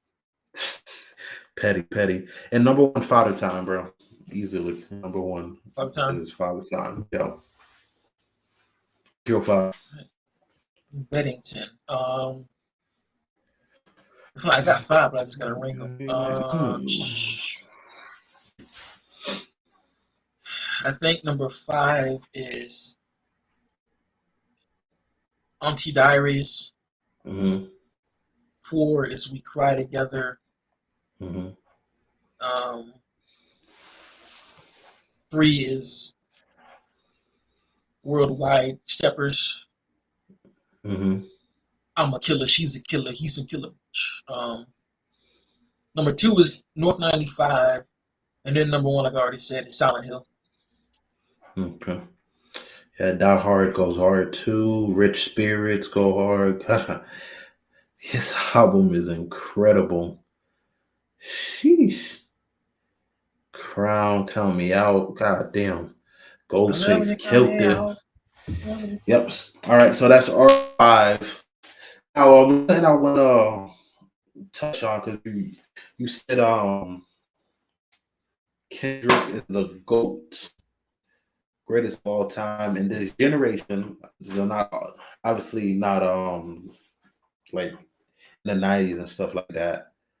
Now, before I say what I say, I need clarification on that. Like, what do you mean? Like, are you just talking lyrically, or are you talking about everything else that comes with this? You talking about Kendrick being the greatest of the generation? Yeah. I'm talking about the overall package. Overall package. Or like sales. Yeah, like if you put everything like in a bubble, like sales, impact when they drop, lyricism, image, features, all that stuff. I feel like he is the greatest of this generation. I think. I gotta disagree with you. Because Kendrick, besides the lyrically, yeah, he has that, but everything else that you named, that's Drake. As far as the generation, easily Drake. No one. He's not the greatest. He's the most popular, but he's not the greatest. He has to be the greatest because you can't be the greatest if you don't write your own shit. Like, no. That's the lyrical. I said besides the lyrical thing, because you mentioned about like 5 things. Kendrick took a 5-year drought, and his album is about to sell really 300 something thousand, which is fire. Okay. Drake will come out and do like 700, bro. Sales part is. I get what you're saying, but you just talking about. You talking about one aspect, sales. Of course, Drake. I feel like it's gonna outsell everybody. Features. But I feel like you said features, you said sales, you said impact. Like, how many Drake copies is there? There's not too many Drake. There's not too many Kendrick copies. I think you're right, but I think Drake only wins 2 of those copies. I think sales. He's gonna make more money. He does the most generic shit. He does the most accessible shit, so he's gonna make the most money, and he does the most features to make him so hot. So, of course, those 2. But I feel like on every other thing, he loses to Kendrick. Like, he's not a better rapper. He doesn't make better albums. He has no classics. Classics. No classic what? Excuse me. He has like 1 classic out of the 30 albums he puts out. He got 2.5 classics.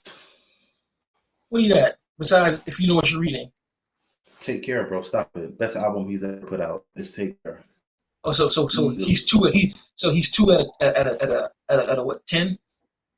how many people, how many rappers could you say have classics? So classics is a hard thing. Bro, I can say Kendrick. Kendrick's a different beast. That's what I'm trying to tell you. That's what I'm saying. But Like when you look you at the gave two. overall, That's two. He got classic albums and lyrically. Everything else, Drake is bodying any rapper in the generation. As far as bodying that, him, what in sales? I agree, sales. Yeah, sales, features, impacting the culture. Like there's no artists. And I, I even widened the scope between besides this generation. Period in the rap game. Drake had a huge stamp impact on the culture. His I think had a bigger impact than Kendrick does, in my opinion, because Kendrick he drops the albums and he disappears. His albums live on, but like before this album dropped, there was so many naysayers of Kendrick. Uh, and then his album drops, then you hear the roses being thrown at Kendrick's feet. Like Drake, it's a year round thing. You hear it 24. Now, don't get me wrong. As like if you're asking me to rank these rappers, Drake is not touching Kendrick. We spoke about this, but this is me being as unbiased as I could possibly be, and nothing was the same with Fire as well. Like my wife brought up, probably my second favorite album from him, and she also said the wife said love the breakdown of the album. So she's giving you your props, Mr. Nerd. oh, thank you, thank you. That helped move me to like, ooh, I'm his ghostwriter. I wrote all that for him, so thank you as well. spit some bars in. Let me hear it. You don't want that, bro. Trust me. But I promise you you said, don't want that. but see, it's funny because I can I can see where you're coming from with the Drake thing, but Mhm. it's weird actually. Like I said, I agree to an extent, but I guess it's like, oh, maybe it's the rapper in me. Like the nigga didn't, he had a ghostwriter, That's so I'm just like, exactly what it is, bro. That ghostwriter thing. You're as soon as that came out, rappers, the pure hip hop heads, like Drake has tumbled down in any list in any regards as far as that go. That's why you only hear as far as praising goes, the J. Cole's and the Kendrick, which I understand. Like if we're just talking lyrically, then yeah, there's no talk. But if we the whole spectrum as a whole, it's like ain't nobody doing what Drizzy Drake is doing, even though his albums as of late has been very lackluster to say the least. But I tell you, yeah, because damn, if I would have ranked this out, let me not even do that to myself because I can't do that. I can't logically do that. what? We better rank them. No, if I would put this album like rank it against Drake's like catalog, like like like what are we doing here at this point? So let me not even do that. Drake and my wife said that Drake is for the radio, Kendrick is for the soul. 100% agree. 100% Yeah, agree.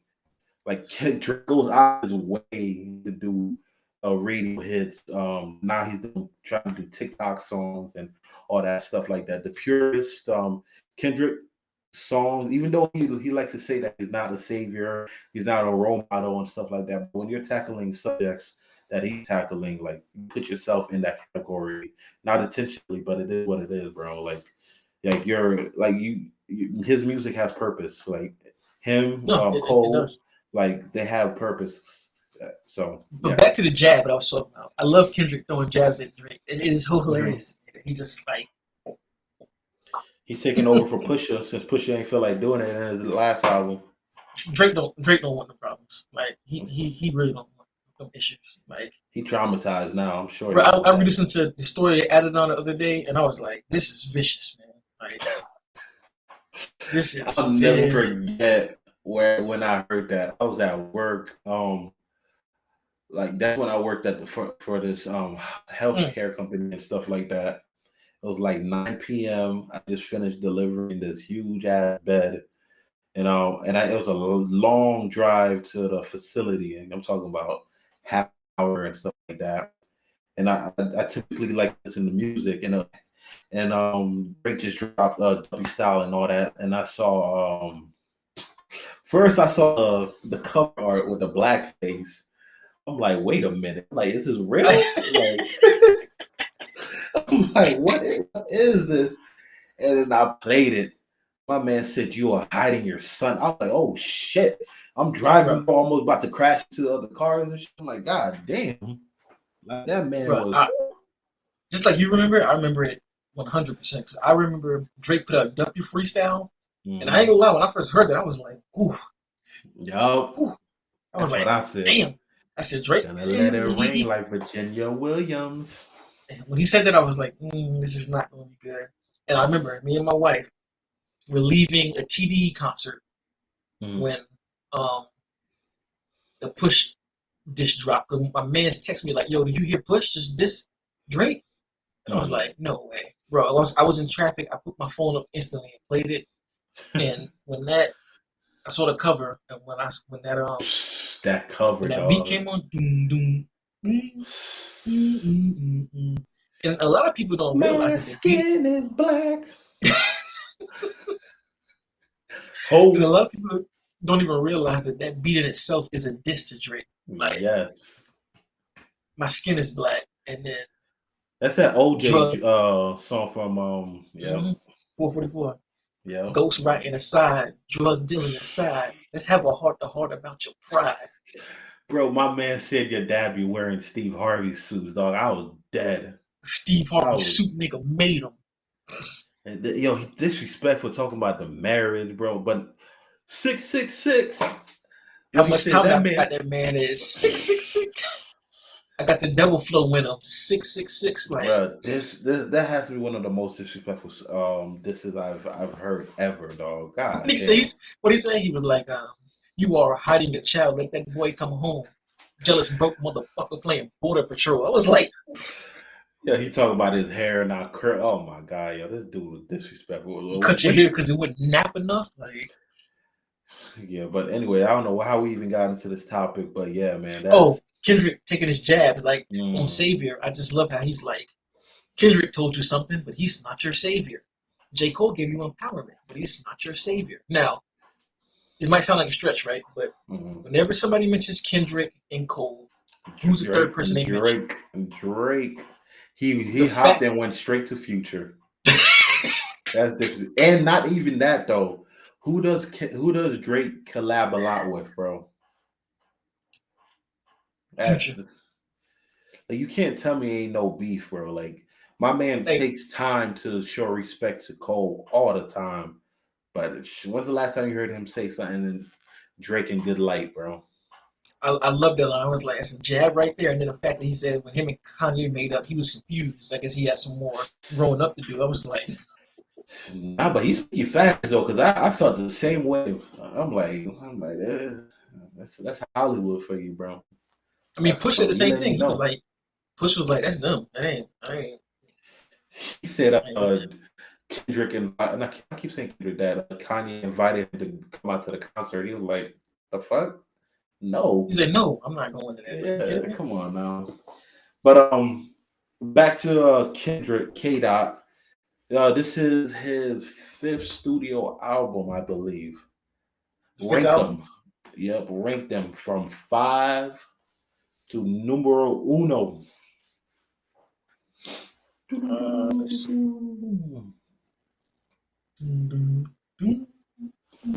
My skin is black.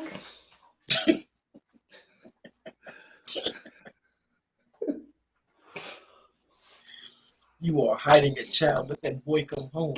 Jealous mother. Man. All of the curses. Me versus 3 hearses. All right, let me pull it up. He goes, how dare you? I want all of you.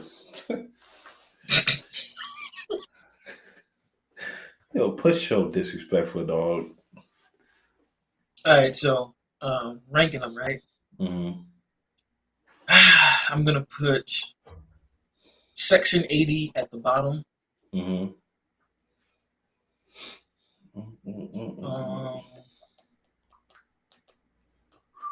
I'm gonna put Damn next. Damn at 4. Stay humble. I said stay humble. Oh, I'm gonna put Good Kid, Mad City at 3. All my life, I want money, respect my, or die for And your showers.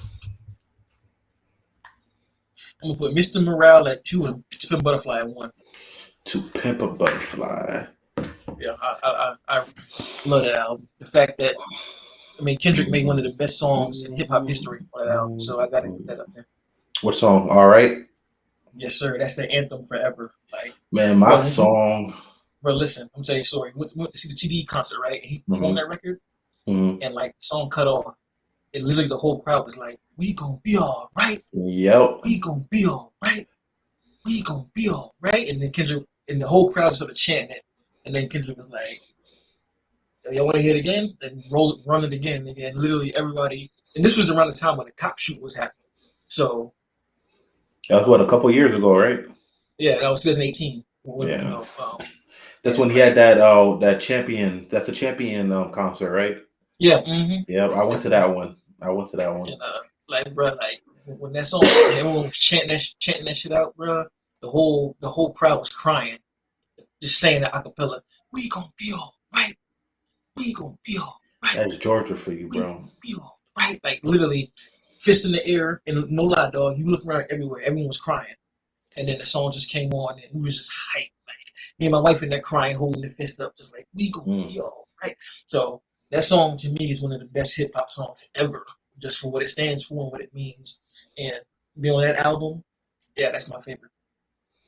All right, so my turn to rank them from 5 to 4, and we agree at the number 5 spot. Section 80, easily my least played Kendrick album. I don't typically care for the album because I felt before, cause artists, they go to that stage where they find they sound Yeah, different. Yeah, that was prior to that, so I almost don't even count that. But that's number 5. Number 4, as amazing of an album it is, that you're just speaking about, replayability is extremely low to me. So it's To Pimp a Butterfly at number 4. But I do want to stress before I continue, I love every Kendrick album except Section 80. Like I like he does not have a bad album since he, I guess, got his new success. And yeah, I number agree. 3, I'm gonna have Damn. Probably his most commercial album to date, but Very, very commercial. it still hits though. It still hits. Number 2, I'm gonna have Mr. Morale and the Big Steppers, bro. This album really, really, really, it surprised me. Really surprised me, man. Same And here. who knows? With more listens, it might be number 1. But It number will 1, be. man, Good Kid, Mad City, bro. Classic, absolute classic, bro. Yeah. Man down. Where you from? And then I actually played the album, and I was just like, Incredible, dog. okay, I can't really say shit. I think I bought his album just off of, because that's when I used to physically buy albums, bro. Yep, same here. Blown, oh Same here. fucking way, bro. I heard it one time, and I was like, yeah, I need to go buy that. That's kind of nuts. Like Good Kid, Mad City. That's his. Yeah. I don't see that being touched anytime soon. But yeah, that's my number 1 from K Dot.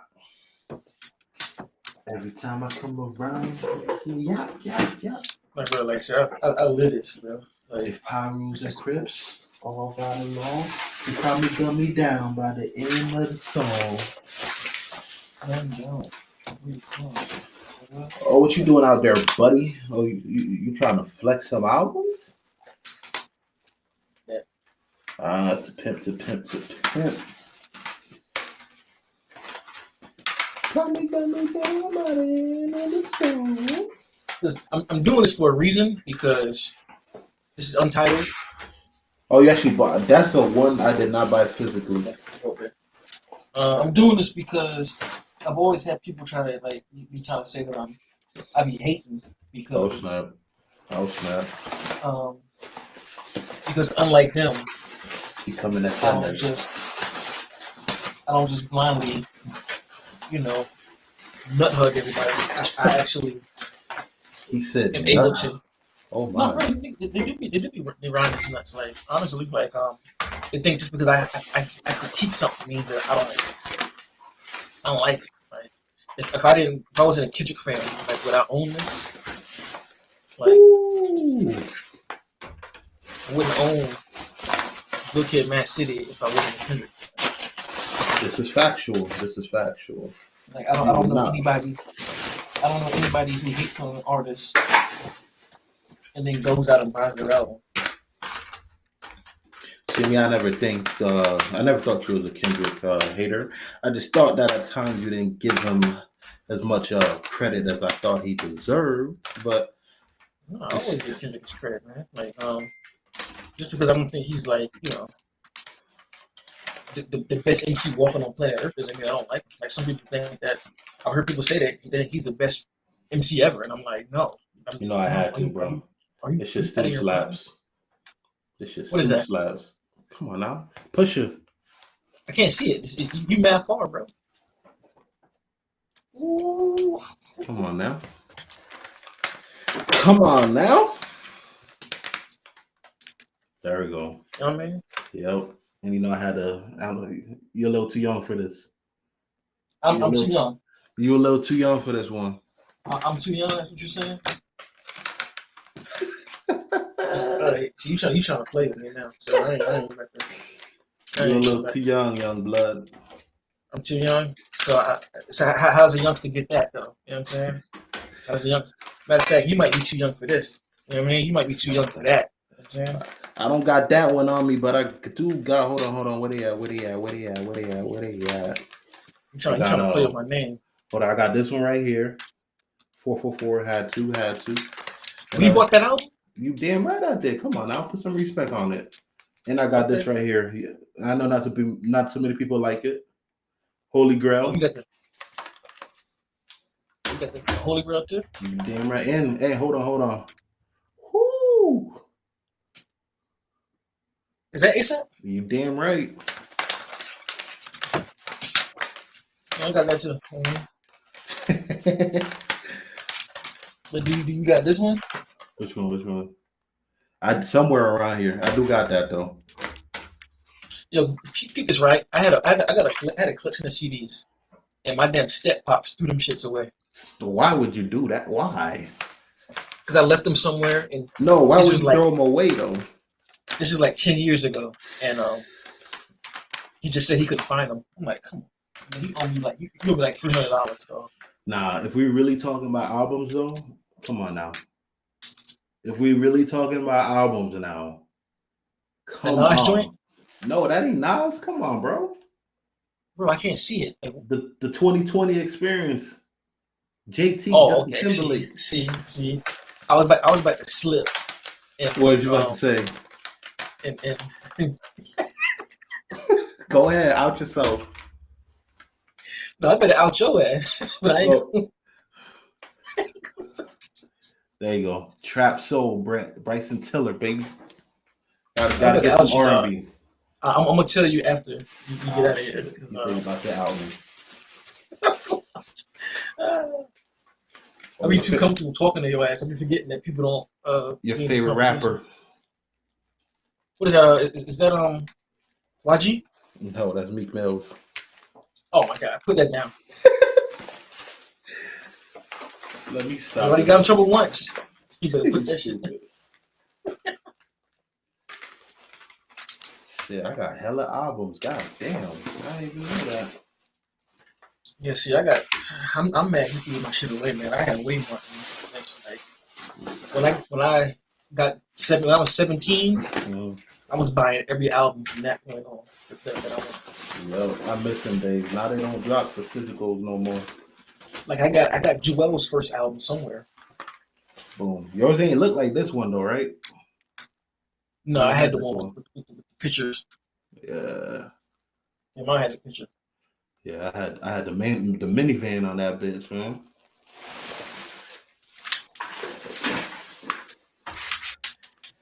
My collection ain't as thick as it was, but you got a little something, so gotta show respect. Just shot to my step pops, you threw my shit away. Also, no, but Kendrick Lamar here. But enough of that. Showing albums. I know everybody's like, "What the hell going on?" It's called the film wrap up, though. This is the kind of stuff we do. I think All I right, think it adds to man. our authenticity. Lists. I only have one from Paramore and you. Paramore be slapping though, man. Yeah, I'm like nothing to Don't be go ashamed about. crying to your mama when you're on your own. The real Well, world. before we head Just out, shit. what have you listened to and what have you watched recently? Listen to has been Kendrick and Push. That's about it. Like I was listening to Push up until Kendrick. That album is just Black Thought dropped the joint called No Gold Teeth Mm. Mm. that I just stumbled across today. I think he dropped it like 3 days ago, and Lord had mercy. Lord had Lord have mercy. mercy. Like, I turned that joint off and wrote 100 bars. Out of 100. Bro, like you don't be knowing how ill the bars really be. Like I might spit some bars, but I ain't gonna do it. What have you Nobody wants to hear that. what you call it? What have you watched recently? Drake. Yeah, your favorite rapper. See, the narrative had to change. Not people think I hate Drake, Too late for that. but yet again, I'm Drake. One of them dudes that I want him to do more.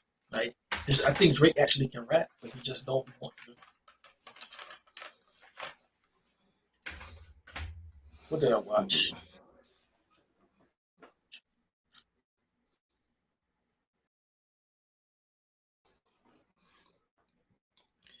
If Pyrus and Crips all got along, they probably got me down by the end of the song. Seen the whole city. You hear at the concert when he goes, yeah, yeah, yo, the crowd, dog. Oh my god. Man down. Where you from? Nigga? Whew. Got me reliving 2018 like it was yesterday. Man down. Where you from? Nigga. Well, listen. All right. So recently, I'll just go through like the past week. Mm-hmm. I watched Maniac 1980, slasher movie that's overrated as hell. Um, I watched the Shutter original horror called Superhost, which is nuts, man. Like Super it's host. it's about this couple that does YouTube about they go to different vacation spots Mm-hmm. and review the the house they're staying in and the host. And they go to this one lady, she just batshit crazy. That's all I'm gonna say about that. For those who want to check it out. I watched the first Bad Boys classic. I watched I feel like I watched my movies in this place tripping. I watched Friday the 13th Jason Takes Manhattan. I watched Friday the 13th Part 2. I watched Friday the 13th 2009. I watched The Town That Dreaded Sundown, the sequel, and I guess to make it a week, I watched Scream 4. So Okay. that's what my week was composed of. What about you? And that's what you watch? Yeah. I listened to the exact same things that you, the Kendrick and the Pusha, and it's funny. I literally listened to them back to back. I listened to Kendrick, and immediately as soon as I was done, I put on Pusha, and I think they added a song. I hate when they do that, a later song, because I was listening to it on Apple Music. Number 3, the third song is a different song, and Pusha T? yeah, bro, that shit, it was whack to me too. I wasn't even shit. It's with Kanye on it. I forgot the name on it. But And that's pretty much it as far as of what I listened to. What was it called? The song called "Dreaming of the Past." Bro, that song been there, bro. He's on my Has it really? yeah. Dreaming. Oh, then I've been dreaming on up. It's levels of I've slayers. It's ridiculous. I've Strong. never listened to it before. I guess because I listen. Apple Music skips sometimes, bro. So it's so weird. I guess I have to press the button where it skip that song every single time I listen to it. Because I listened to it the other day. I'm like, yo, this song whack. You think that's I whack? was in. I don't know, man. It didn't sonically go with the. If it's the same song, because I got to listen to it again. But that's what I listened to, and as far as what I watched,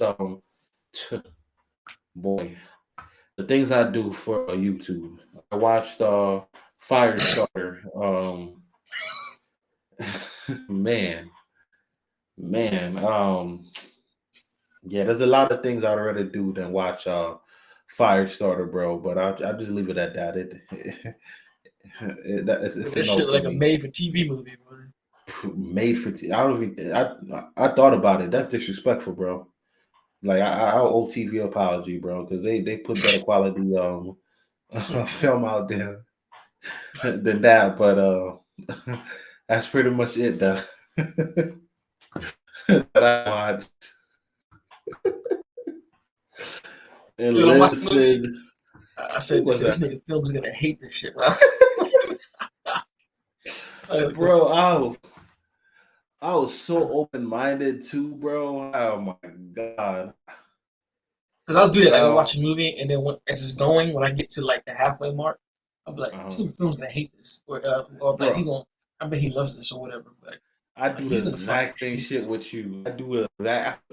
Watch them. Oh, this right up rap nerds out alley, bro. I do that same shit. But yeah, that movie was trash, bro. Let me. Because I know I if told I my was underwhelmed, because and you the horror you, guy too. yeah, and then you are like way harsher than me. So if I didn't fuck with a movie, I already know my film is gonna tear this movie apart. Like I already know. Bro, if I would have made a full review, I would have went ham, bro. I'll just say that. So I'm glad I didn't. I didn't. I didn't do a full review on it. But man, talk about like sheesh, like how down you got to be as an actor to just pick that role, bro. Like, come on, Zach, bro. Sheesh, like I mean, they're making a High School Musical remake, though. Like, come on, bro. There's different avenues that you could have took, but never mind. That's like a hair right now. But listen, listen. She finally watched Spell movie, the one about the family. What's that? Oh man. Spell movie, the one about the family. I'm not. You right, bro? Yo, you funny, man. He said, "How down you gotta be to accept the rule."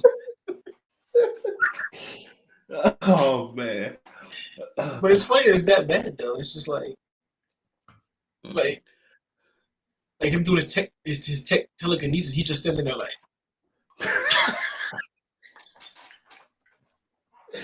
Bro, and so what's so sad, like after he did it when he first met the girl, like that had the smoking problem, I'm like, yo, watch this dude's gonna be bleeding from his eye. That's how predictable it was. And yo, she left out, and then I'm like, bro, come on, like what are we doing here, dog? And like, don't get me wrong, like you're you see your daughter use her power to bring the cat half alive. You just nonchalantly walk over there and be like, "Oh man, yeah, you got to finish the rest." I'm like that's it. Bro, you just goad her on using her power and yeah, let me teach my kid to finish killing. I'm like, what are we doing here, bro? Like, oh my god, yo, this. Yeah, who I know, like these are the type of films that give me hope that I could be like a screenwriter or something in Hollywood, bro. I dead ass though. guarantee you, Dead I ass. I'd be like, guarantee if you. these motherfuckers did this, Like, come on, like I feel like my intelligence like they insulted my intelligence, or like they owe me an apology, but Uh, I'll leave it at that. And she said it's called Voodoo. While flying to his father's funeral in a rural Appalachia, an intense storm causes Marcus to lose control of the plane carrying himself and his family. He soon awakens wounded alone. Oh, I never heard of this. Never heard of it. And she rewatched Candyman, which was pretty fire though. Candyman. Yeah, that was dope. Damn. Yeah, I need to rewatch that myself, to be honest. You I need to man, get you that. crying. That's me going nice on them. The things I do That's for you. oh man. Like how you go from one week you're watching Into the Multiverse of Madness and then the next week you're watching Firestarter, dog. Like god damn, yo. Oh man. Anyways, let me She stop. would lit it on. Yo, for real, your false advertisement. I'm just assuming Firestarter. Where at? Oh man. All right. And oh look who it is. Let's Talk Podcast. Phil, my number one hater. What's up, man? What is I ain't got nothing good? to do with that, Phil. I don't know what he's talking about. I don't. But let's wind it down and yeah, that's pretty much it. That was a fun little episode like always, talked about the first Doctor Strange, talked about Into the Multiverse of Yes, Madness sir. and Kendrick's latest classic. But I don't Yeah, like using classics. The album it's not even been out a week yet, but I could pretty much guarantee this is definitely gonna be out there. But it will be. I hold my horses. Mr. Morale, the Big Steppers, and yeah, talked about the dumpsters fire. That was a fire starter. And yeah, that's pretty much it. And let everybody know where they can find you, man. Oh, the rap nerd J So. Look, oh shit. Right here. You can type that in. You'll find me everywhere in Google. Yep. And me simply, you can find me Film Fiend literally in all social media platform. Kept the name as simplistic as possible, and YouTube definitely is the main place that you could find me. Me and Rap Nerd are having a little bit of success out there, so stop by and say what's up, subscribe, like all that good stuff, man. It All that really, good stuff, man. Like this yeah, channel. Go subscribe to the film if you haven't already. Subscribe to my channel.